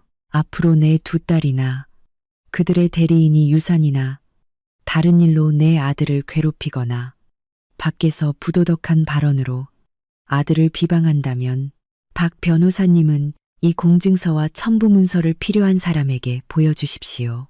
박 변호사는 엄숙하게 문서를 받아들였습니다. 주 여사님, 안심하십시오. 이것은 법적 효력이 있으며 유리한 증거가 될 것입니다. 변호사 사무실을 나오자 햇살이 좋았습니다. 어머니는 제 팔짱을 끼고 천천히 걸으셨습니다. 지민아, 엄마가 너무 잔인한 걸까? 어머니가 갑자기 물으셨습니다. 엄마, 그들이 먼저 잔인했어요. 제가 말했습니다. 맞다. 어머니는 한숨을 쉬며 먼 곳을 바라보셨습니다. 내 아버지가 일찍 돌아가셔서 나는 너희 남매가 상처받지 않게 하려고 했다. 하지만 내가 그들을 너무 응석바지로 키워서 이익만 알고 정을 모르게 만들었구나. 괜찮다. 이렇게 깨끗하게 찢어내는 것이 낫다. 이제 엄마는 너와 함께 살련다. 저는 어머니의 손을 꼭 잡았습니다. 엄마, 이제 편안하게 즐기세요. 제가 다 할게요. 공증 절차를 마친 후 모든 것이 일단락되었다고 생각했지만 저는 가장 견고하다고 생각했던 후방에서 더 큰 풍파가 올 줄은 예상하지 못했습니다. 미호의 부모님이 저를 만나고 싶다고 하셨습니다. 장소는 조용한 찻집이었습니다. 저는 마음이 조마조마했습니다. 사채는 갚았지만 신혼집은 아직 구하지 못했고 저희 집안의 복잡한 일 때문에 결혼은 계속 미뤄지고 있었습니다. 미호가 저를 데려가는 길에 계속 제 손을 잡고 격려해 주었습니다. 걱정 마. 우리 부모님은 그냥 상황을 알고 싶으신 것뿐이야. 찻집방에 도착하자 미호의 부모님이 이미 와 계셨습니다. 아버지 서건명은 안경을 쓴 중학교 선생님으로 기품이 있었지만 얼굴은 약간 심각했습니다. 어머니 이수봉은 경리 출신으로 빈틈없고 유능해 보였습니다. 장인어른, 장모님, 저는 공손하게 인사했습니다. 몇 마디 인사를 나누자 이수봉 장모님이 본론을 꺼냈습니다. 지민아, 너와 미호 일은 우리가 원래 축하해주고 싶었다. 네가 성실하고 미호에게도 잘하니까. 장모님은 부드러운 말투였지만 말의 무게는 가볍지 않았습니다. 하지만 얼마 전 네 집에서 일어난 일들은 미호에게 모두 들었다. 네가 어머니를 구하기 위해 신혼집을 담보로 잡을 만큼 효심이 깊다는 점은 우리가 존경한다. 네가 의리와 책임감이 있다는 뜻이지. 서건명 장인어른이 안경을 고쳤으며 말을 이었습니다. 하지만 지민아, 결혼은 두 사람만의 일이 아니라 두 가족의 일이다. 지금 내 집 상황이 이렇지 않니? 내 어머니와 언니들이 이렇게 척을 졌는데 앞으로 더 많은 문제가 생기진 않을까? 이 장모님은 한숨을 쉬며 말했습니다. 우리가 사위될 사람에게 속물처럼 굴고 싶진 않지만 솔직히 불안하다.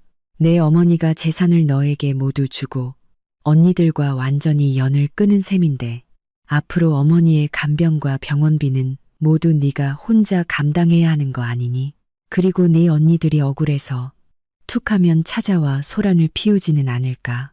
이런 일들이 너와 미호의 작은 가정에 영향을 미칠 거야. 미호가 옆에서 끼어들려고 했습니다. 아빠, 엄마, 지민이는 미호야. 아빠가 말할 때까지 기다려. 장인어른은 손을 흔들며 저를 똑바로 바라보셨습니다. 지민아, 오늘 우리는 솔직하게 말하자. 우리는 미호 외에는 딸이 없으니 딸이 시집가서 끝없는 가족 문제에 시달리며 고통받는 것을 원치 않는다. 내 어머니의 단호함은 보았지만 내 언니들이 앞으로 문제를 일으키지 않을 것이라고 장담할 수 있니? 저는 잠시 침묵하다가 솔직하게 말했습니다. 장인어른, 장모님, 저는 장담할 수 없습니다. 사람의 마음은 알 수 없으니까요. 하지만 저는 제가 할 수 있는 모든 것을 다해 미호를 보호하고 고통받지 않게 할 것이라고 약속드릴 수 있습니다. 저희 집 문제는 잘 처리해서 저희에게 영향을 주지 않도록 하겠습니다. 어떻게 처리할 건데? 이 장모님이 다그치셨습니다. 그들은 네 친언니이고 피는 물보다 진한데 정말 무슨 일이 생기면 네가 완전히 발을 뺄 수 있겠니? 그때 미호가 널 도와야 할까 말아야 할까? 도우면 네 언니들에게 찍힐 거고 안 도우면 부부 사이에 갈등이 생길 거고 이 문제들은 매우 현실적이고 날카로웠습니다. 저는 미래의 불확실성 때문에 100% 약속을 드릴 수 없었습니다. 미호는 참지 못하고 말했습니다. 아빠, 엄마, 왜 이러세요? 지민이는 이미 최선을 다했어요. 어머니도 현명하게 모든 걸 정리하셨잖아요. 언니들이 잘못한 거지. 지민이 잘못이 아니에요. 가족이 안 좋다고 해서 그 사람까지 나쁜 사람인 건 아니잖아요. 미호야. 장인어른은 목소리를 높였습니다. 우리는 그 사람이 좋기 때문에 여기에 앉아서 이야기하는 거다. 인품이 안 좋았다면 벌써 헤어지라고 했을 거야. 우리는 지금 현실적인 문제를 이야기하는 것이다. 방 안의 분위기는 얼어붙었습니다. 저는 심호흡을 하고 미호의 부모님을 바라보았습니다. 장인어른, 장모님, 저는 두 분의 걱정을 이해합니다. 모든 부모는 자식이 안정되고 행복하기를 바라니까요. 저희 집 상황이 복잡한 것은 사실입니다. 저는 제 출신과 가족을 선택할 수 없지만 제 아내를 어떻게 대하고 가정을 어떻게 꾸려나갈지는 제가 선택할 수 있습니다. 언니들 쪽은 이미 법적 절차를 통해 의료비 분담을 명확히 했습니다. 어머니도 유산 문제로 소란을 피울 가능성을 차단하기 위해 공증을 마쳤습니다. 저는 지켜야 할 선을 지킬 것입니다.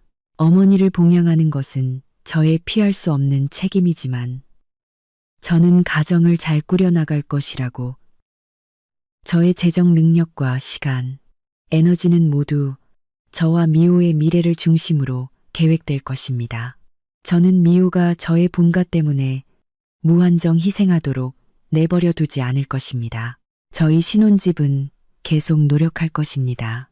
어머니가 주신 돈은 시작 자금으로 삼고 저희의 예금을 합쳐서 최대한 빨리 다시 시작할 것입니다. 저는 천천히 하지만 단호하게 말했습니다. 빈말로는 증명할 수 없으니 장인어른, 장모님, 저와 저희에게 시간을 주십시오.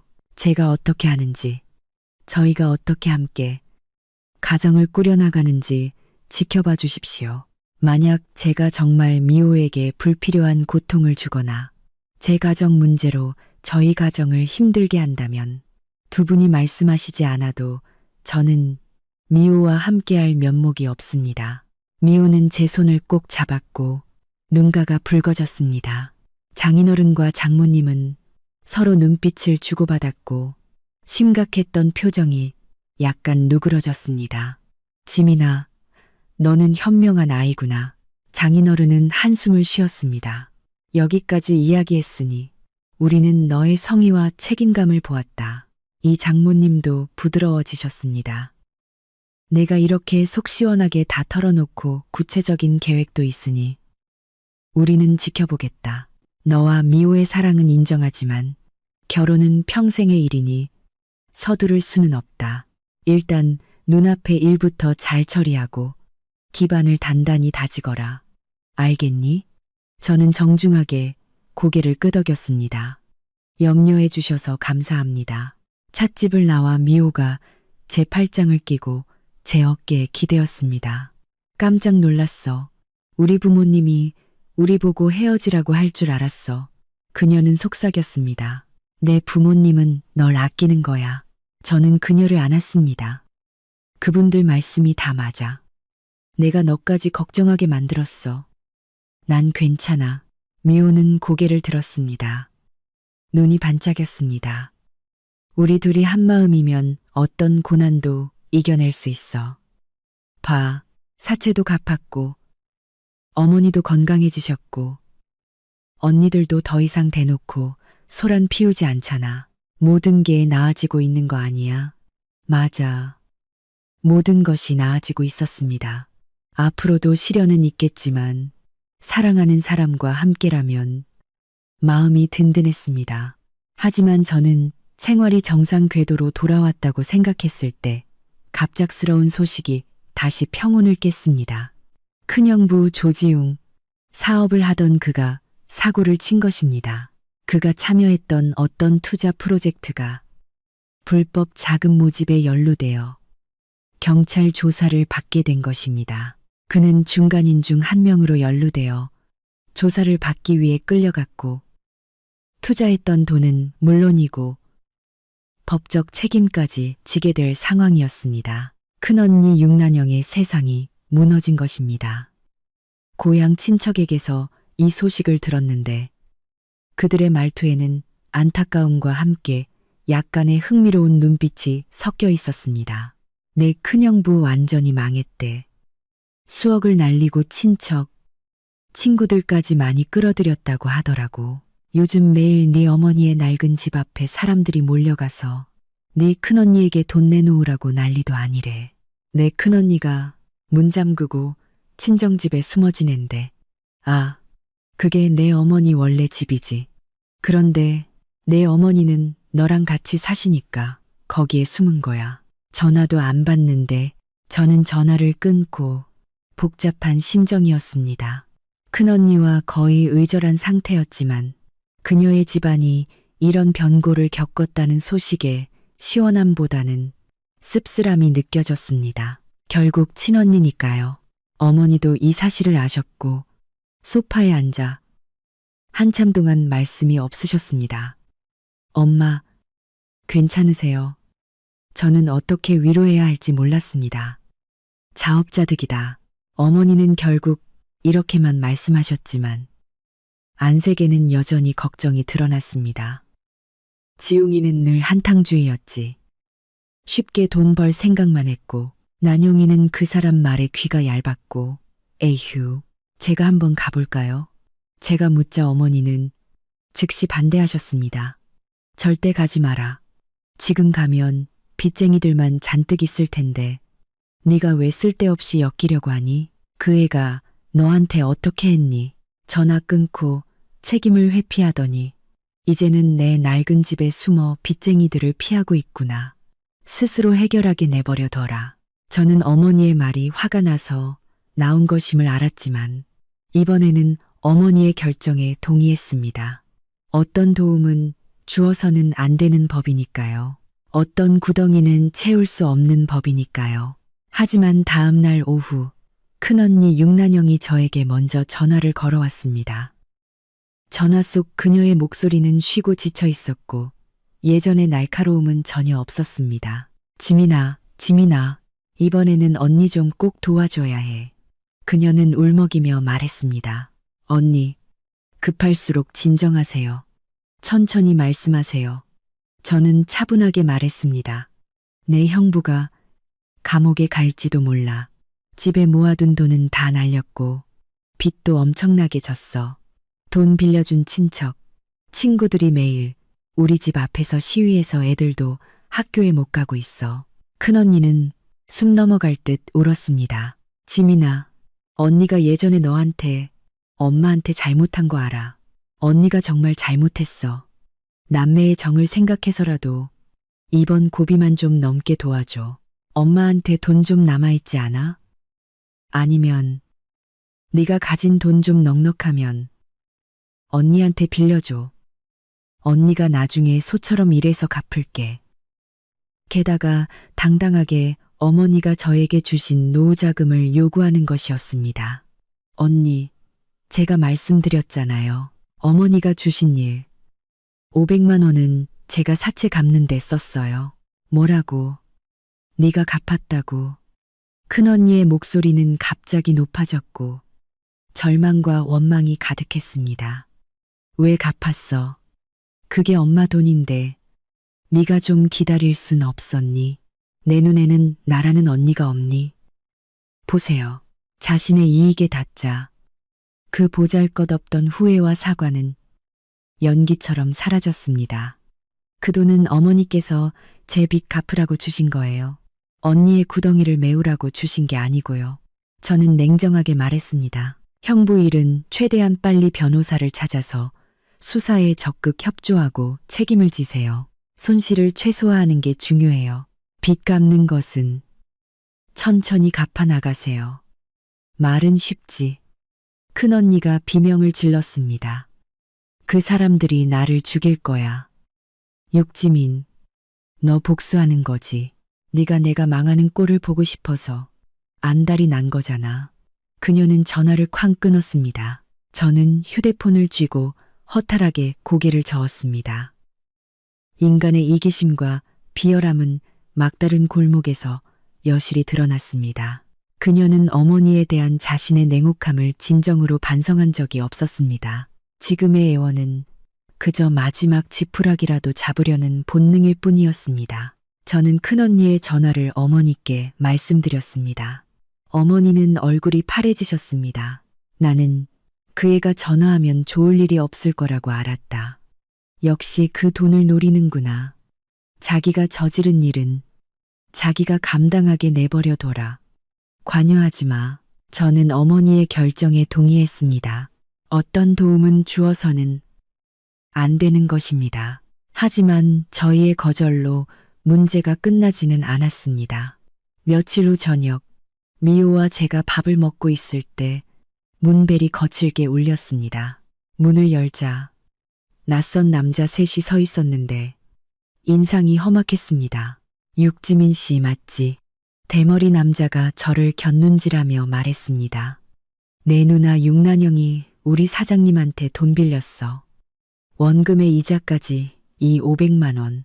내 어머니가 대신 갚아준다고 했대. 우리가 돈 받으러 왔어. 저는 가슴이 철렁했습니다.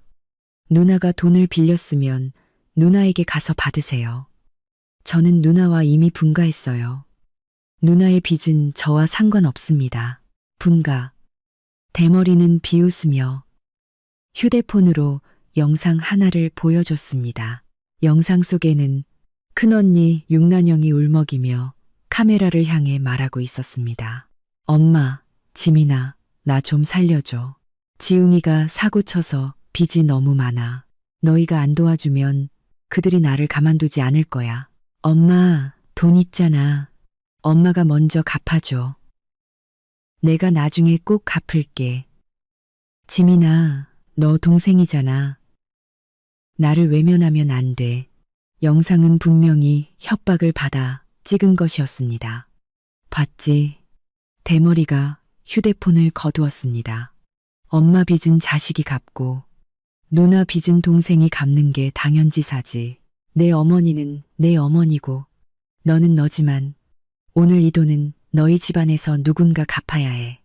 그는 저와 제 뒤에 있는 미호를 훑어보았고 눈빛이 사나웠습니다. 미호는 겁에 질려 제 팔을 붙잡았습니다. 저는 분노를 억누르고 이런 사람들과 강하게 맞서는 것이 소용없음을 알았습니다. 차용증이 있나요? 정식 계약서가 있나요? 이자가 법정 이자율을 준수했나요? 제가 물었습니다. 닥쳐. 옆에 있던 노란 머리 남자가 짜증스럽게 저를 밀쳤습니다. 계약서에 지장이 찍혀 있으면 된 거지. 육난영이 인정하면 되는 거야. 오늘 돈 못 받으면 우린 안 갈 거야. 그들은 문 앞에 버티고 서서 행패를 부릴 태세였습니다. 저는 주머니에 손을 넣어 몰래 경찰에 신고할 준비를 했습니다. 바로 그때 엘리베이터 문이 열리고 어머니가 장바구니를 들고 들어오셨습니다.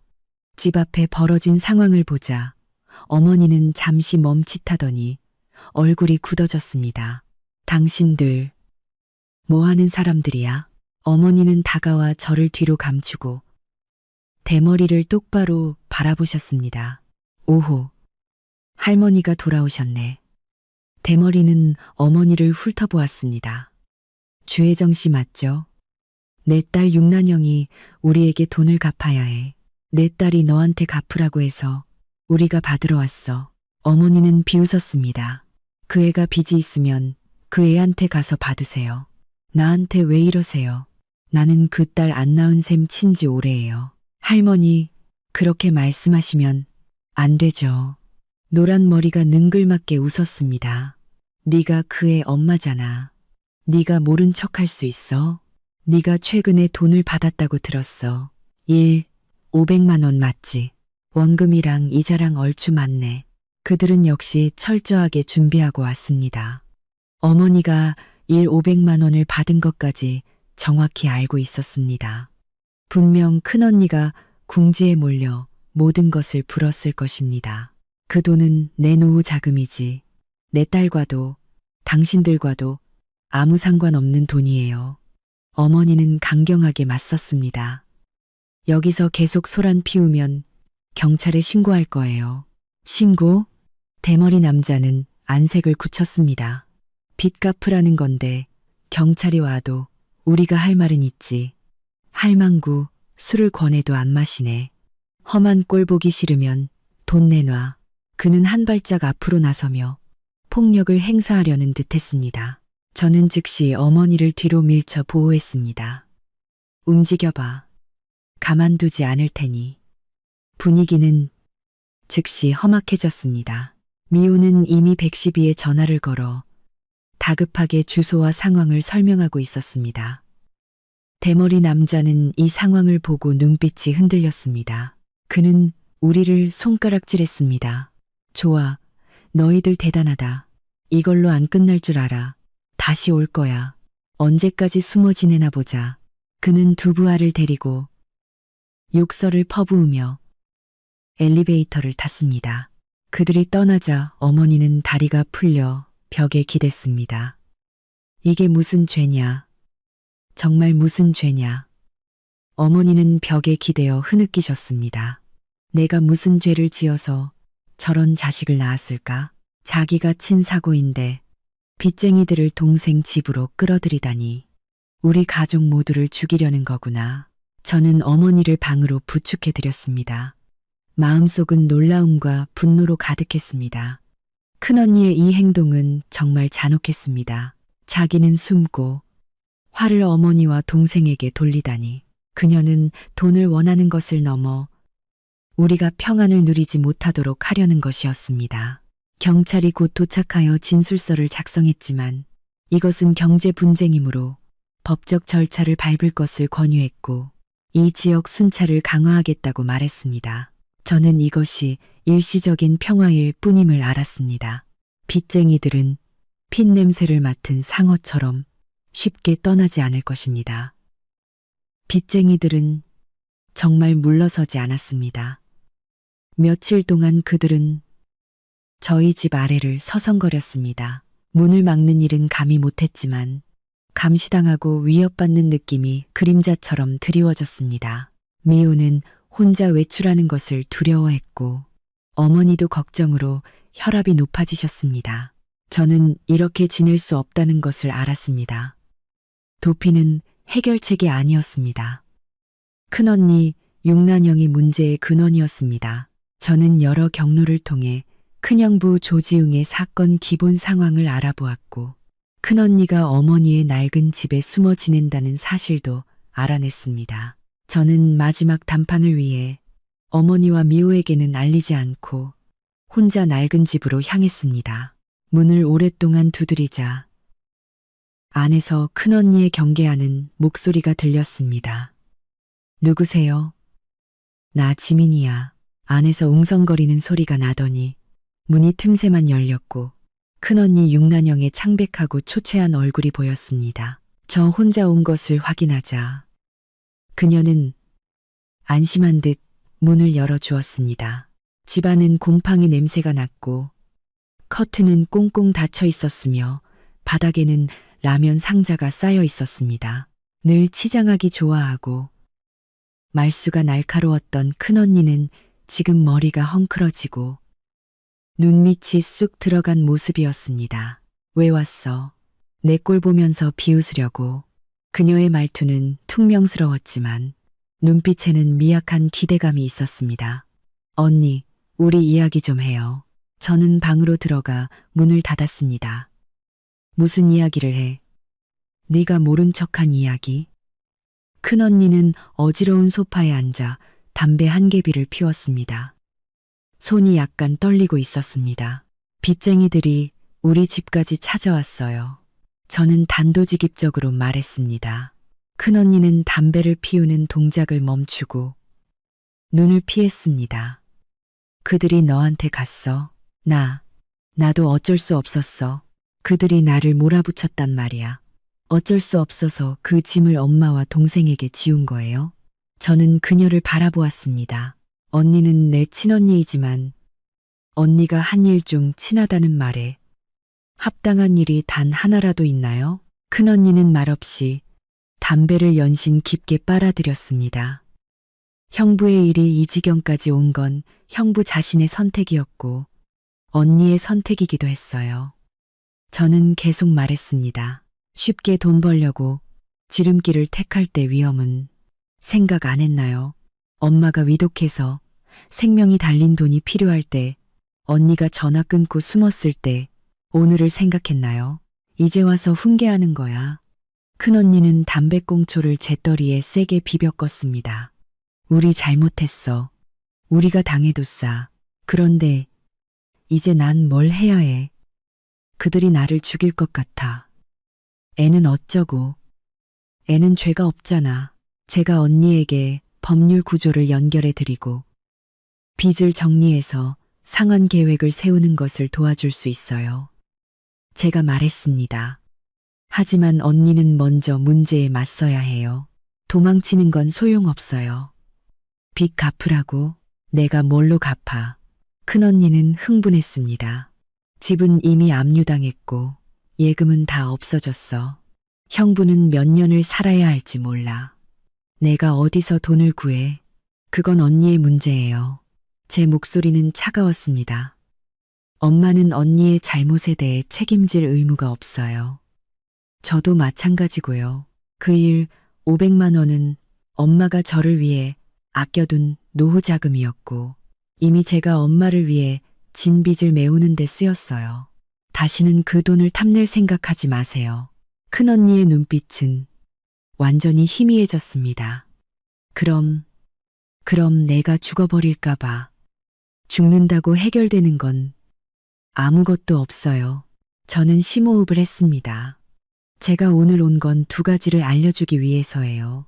첫째, 그 빚쟁이들이 다시 어머니나 저를 괴롭히려 한다면 저는 즉시 경찰에 신고하고 법원에 접근 금지 명령을 신청할 거예요. 그들은 폭력적인 채권 추심에 연루될 것이고 일이 커지면 그들에게도 좋을 게 없어요. 언니 빚은 법이 정하는 만큼 천천히 갚으세요. 우리를 끌어들이려 할 생각은 하지 마세요. 둘째, 저는 그녀를 바라보았습니다. 어머니는 아버지께서 남기신 편지와 언니들에게 모아둔 교육, 기금 통장의 복사본을 공증받은 문서로 보관하고 계세요.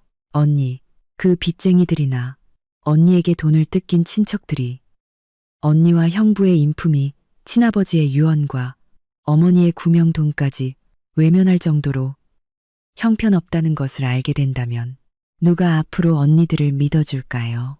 언니는 이 동네에서 어떻게 발붙이고 살 수 있을까요? 큰언니는 갑자기 고개를 들고 경악하며 저를 쳐다보았습니다. 너 무슨 생각이야? 나를 망치려고 해? 제가 언니를 망치려는 것이 아닙니다. 언니들 스스로가 오늘까지 한 걸음 걸어온 거예요. 저는 일어섰습니다. 앞으로 어떻게 할지는 언니 스스로 선택하세요. 계속 숨어서 모두를 원수로 만들고 결국 외톨이가 될지 아니면 당당하게 나서서 책임을 지고 비록 힘들더라도 빚을 갚고 용서를 구해 다시 시작할지. 저는 그녀를 더 이상 보지 않고 돌아섰습니다. 낡은 아파트를 나오자 햇살이 눈부셨습니다. 저는 제 말이 매우 잔혹하고 때로는 무자비했다는 것을 알고 있었습니다. 하지만 이미 이기심의 수렁에 빠진 사람에게는 온화한 설득이 소용없었습니다. 최악의 결과를 보게 하고 현실적인 공포와 위력을 느끼게 해야만 그녀는 한 줄기 정신을 차릴 수 있을 것입니다. 집에 돌아와 저는 큰언니를 찾아간 일을 간단히 어머니께 말씀드렸습니다. 어머니는 한숨을 쉬실 뿐 아무 말씀도 하지 않으셨습니다. 아마 어머니도 이 딸에 대해 완전히 단념하신 것 같았습니다. 놀랍게도 며칠 후 빚쟁이들은 더 이상 나타나지 않았습니다. 시간이 좀 더 지난 후 고향 친척에게서 큰언니 육난영이 마침내 모습을 드러냈다는 소식을 들었습니다. 그녀는 보석과 집에 감나가는 물건들을 팔아 일부 돈을 마련했고 가장 소란을 피우던 채권자들에게 먼저 갚고 분할 상환 계약을 체결했다고 합니다. 그녀는 또한 변호사를 고용하여 형부의 사건을 처리하고 있었습니다. 그녀는 어머니의 낡은 집에서 나와 도시 외곽의 저렴한 단칸방을 빌렸고 마트에서 물건 정리하는 일을 구해서 악착같이 일한다고 했습니다. 그녀는 더 이상 저에게 연락하지 않았고 어머니에게도 연락하지 않았습니다. 마치 저희 세상에서 완전히 사라진 것처럼 말입니다. 생활은 마침내 진정한 평화를 되찾았습니다. 미호와 저는 미래를 다시 계획하기 시작했습니다. 500만 원을 되찾은 후 저희가 모은 돈과 올해 연말 상여금을 합치면 예전에 보던 큰 집은 아니었지만 소형 아파트나 외곽의 방 2개짜리 아파트 계약금은 마련할 수 있었습니다.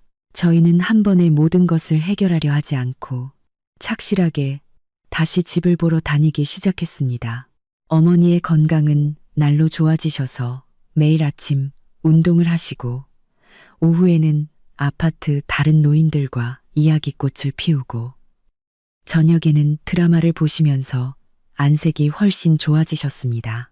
어머니는 가끔 창밖을 바라보며 멍하니 계셨는데 두 딸 생각을 하시는 것임을 알았습니다.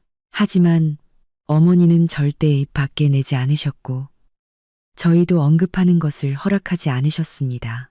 어떤 상처는 시간이 지나야 아물지만 영원히 완전히 낫지 않을 수도 있습니다. 하지만 적어도 더 이상 피를 흘리지는 않았습니다. 어느 주말 오후 저와 미호가 어머니를 모시고 공원에 산책을 갔습니다. 봄 햇살이 좋았고 호수 물결이 잔잔했습니다. 어머니는 긴 의자에 앉아 호숫가에서 노는 아이들을 바라보시다가 갑자기 말씀하셨습니다. 지민아, 미호야, 너희 결혼할 때 엄마가 큰 봉투 하나 해줄게. 미호는 웃으며 어머니의 팔짱을 꼈습니다. 어머님은 노후를 위해 남겨두세요. 저희는 젊으니까 저희가 벌게요. 어머니는 그녀의 손을 토닥이셨습니다. 바보 같은 것들, 엄마는 연금이 있어서 쓸 만큼 충분해. 그 돈은 엄마가 너희에게 꼭 주고 싶단다. 저는 그들을 바라보았습니다. 마음속은 따뜻한 평화로 가득 찼습니다. 이 모든 일을 겪으면서 저는 한때 견고하다고 믿었던 자매의 정을 잃었지만 누가 진정으로 소중히 여겨야 할 사람인지 더 분명하게 알게 되었습니다. 또한 무조건적인 양보와 희생이 감사함으로 돌아오지 않고 오히려 탐욕만을 키운다는 것을 깨달았습니다. 선을 지키고 거절할 줄 아는 것이 우리 자신과 소중한 사람들에게 진정으로 책임지는 방법이었습니다. 제가 이 길고 긴 가족 폭풍이 마침내 끝났다고 생각했을 때 완전히 예상치 못한 방문객이 저희 집 문을 두드렸습니다. 찾아온 사람은 작은 언니 육채양이었습니다. 주민센터에서 불쾌하게 헤어진 후 벌써 반년이 지났습니다. 그녀는 약간 수척해 보였고 얼굴에는 조심스럽고 아첨하려는 듯한 표정이 있었습니다. 손에는 포장이 잘 된 건강식품 상자를 들고 있었습니다. 문을 연 것은 저였습니다. 그녀를 보고 저는 잠시 멈칫했습니다. 지민아, 작은 언니가 억지로 웃으며 말했습니다. 엄마, 계세요. 저는 그녀를 안으로 들어오게 했습니다. 어머니는 소파에 앉아 텔레비전을 보고 계셨는데 작은 언니를 보자 얼굴에 미소가 사라졌고 아무 말씀도 하지 않으셨습니다. 미호가 주방에서 나오다가 작은 언니를 보고는 공손하게 고개를 끄덕이고 물 한 잔을 탁자 위에 놓았습니다. 그리고는 나지막이 저에게 말했습니다. 나 아래 슈퍼마켓에 좀 다녀올게. 그녀는 저희에게 배려하여 자리를 피해 주었습니다. 작은 언니는 급하게 앉아 손에 들고 온 건강식품을 앞으로 밀었습니다. 엄마, 단백질 파우더 좀 사왔어요. 몸이 좋아지셨으니 드세요. 그냥 놔둬라. 어머니는 담담하게 말씀하셨습니다. 할 말 있으면 해. 작은 언니는 손을 비비며 고개를 숙였습니다. 엄마, 제가 사과하러 왔어요. 저와 어머니는 아무 말 없이 그녀가 계속 말하기를 기다렸습니다. 예전 일은 제가 몹쓸 년이었어요. 제가 이기적이었고 제가 양심이 없었습니다. 작은 언니의 목소리는 울먹였습니다. 엄마가 그렇게 위독하신데 제가 감히 전화를 꺼버리다니. 저는 사람이 아니에요. 그녀는 말하면서 손을 들어 자신의 뺨을 한 대 쳤습니다. 세지는 않았지만 소리는 충분히 컸습니다. 아버지께서 남기신 편지를 저는 나중에 다시 여러 번 읽어봤어요.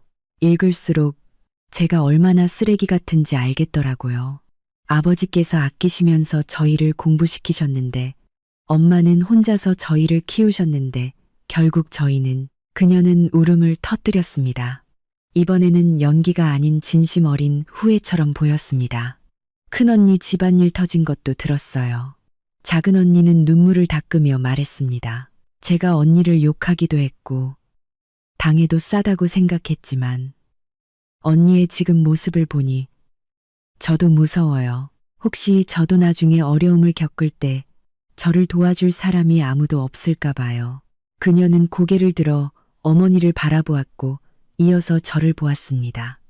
지민아, 제가 지금 이런 말을 할 자격이 없다는 것을 알아요. 저는 용서를 구하는 것이 아니에요. 저는 그냥 엄마를 뵙고 엄마에게 죄송하다고 말씀드리고 싶었어요. 의료비는 제 몫을 천천히 지민이에게 갚아나갈 거예요. 이건 제가 몇 달 동안 모은 50만 원이에요. 일단 받아주세요. 그녀는 봉투 하나를 꺼내 탁자 위에 놓았습니다. 어머니는 그 봉투를 바라보시더니 울어서 화장이 번진 둘째 딸을 바라보셨습니다. 오랫동안 침묵이 흘렀습니다. 거실에는 작은 언니의 흐느낌 소리만 가득했습니다. 아주 오랜 시간이 지난 후 어머니가 천천히 입을 여셨습니다. 목소리는 약간 쉬어 있었습니다. 채양아, 엄마가 너에게 한 가지만 묻겠다. 솔직하게 대답해라. 작은 언니는 황급히 고개를 끄덕였습니다. 네가 오늘 온 것은 정말 잘못을 깨달아서 온 거니? 아니면 네 큰언니가 망하는 것을 보고 두려워져서 스스로 살 길을 찾으러 온 거니? 작은 언니는 몸을 떨었고 변명하려 입을 열었지만 어머니의 모든 것을 꿰뚫어보는 듯한 눈빛 앞에서 결국 고개를 숙이고 말았습니다. 작은 목소리로 말했습니다. 둘 다예요. 엄마, 제가 정말 잘못한 것은 맞지만 동시에 두려웠어요. 큰언니 꼴을 보니 혹시 저도 나중에 엄마, 후회해요. 정말 후회해요. 이 대답은 완전히 진실하지는 않았지만 적어도 거짓말은 하지 않았습니다. 어머니는 길게 한숨을 쉬셨습니다. 그 한숨 속에는 체념과 서늘함, 그리고 이제야 조금 마음이 놓이는 듯한 피로감이 섞여 있었습니다. 돈은 네가 다시 가져가라. 어머니가 말했습니다. 네가 지금도 힘들 텐데 애들 학비 때문에 돈 쓸 곳이 많지 않니? 엄마는 아직 너희들에게 의료비를 갚으라고 할 지경은 아니란다. 엄마, 작은 언니는 다시 눈이 붉어졌습니다.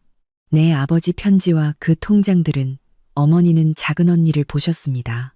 내가 간직할 것이다.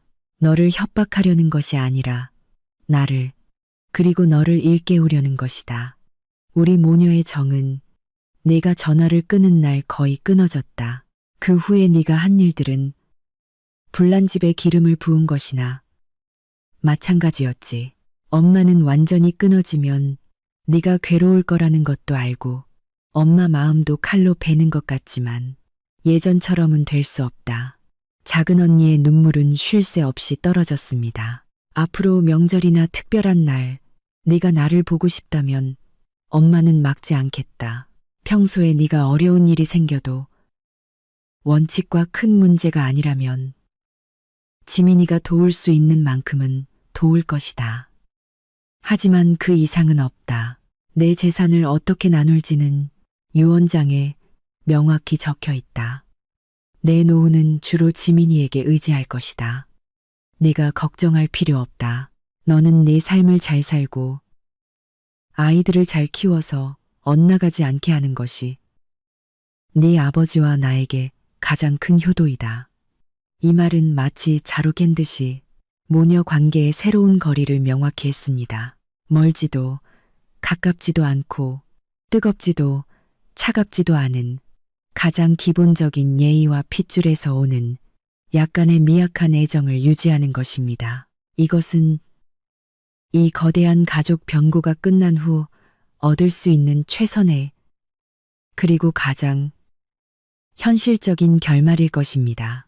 작은 언니는 한참 동안 멍하니 앉아 있다가 결국 조용히 고개를 끄덕였습니다. 봉투를 집어들고 어머니에게 깊이 허리를 숙였습니다. 엄마, 저를 다시 만나주셔서 감사합니다. 그녀는 저를 바라보았고 복잡한 눈빛으로 말했습니다.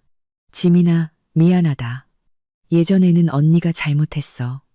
저는 고개를 끄덕였고 아무 말도 하지 않았습니다.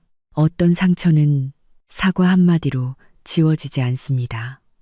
어떤 관계는 깨지고 나면 아무리 정교하게 붙여도 금은 영원히 남습니다.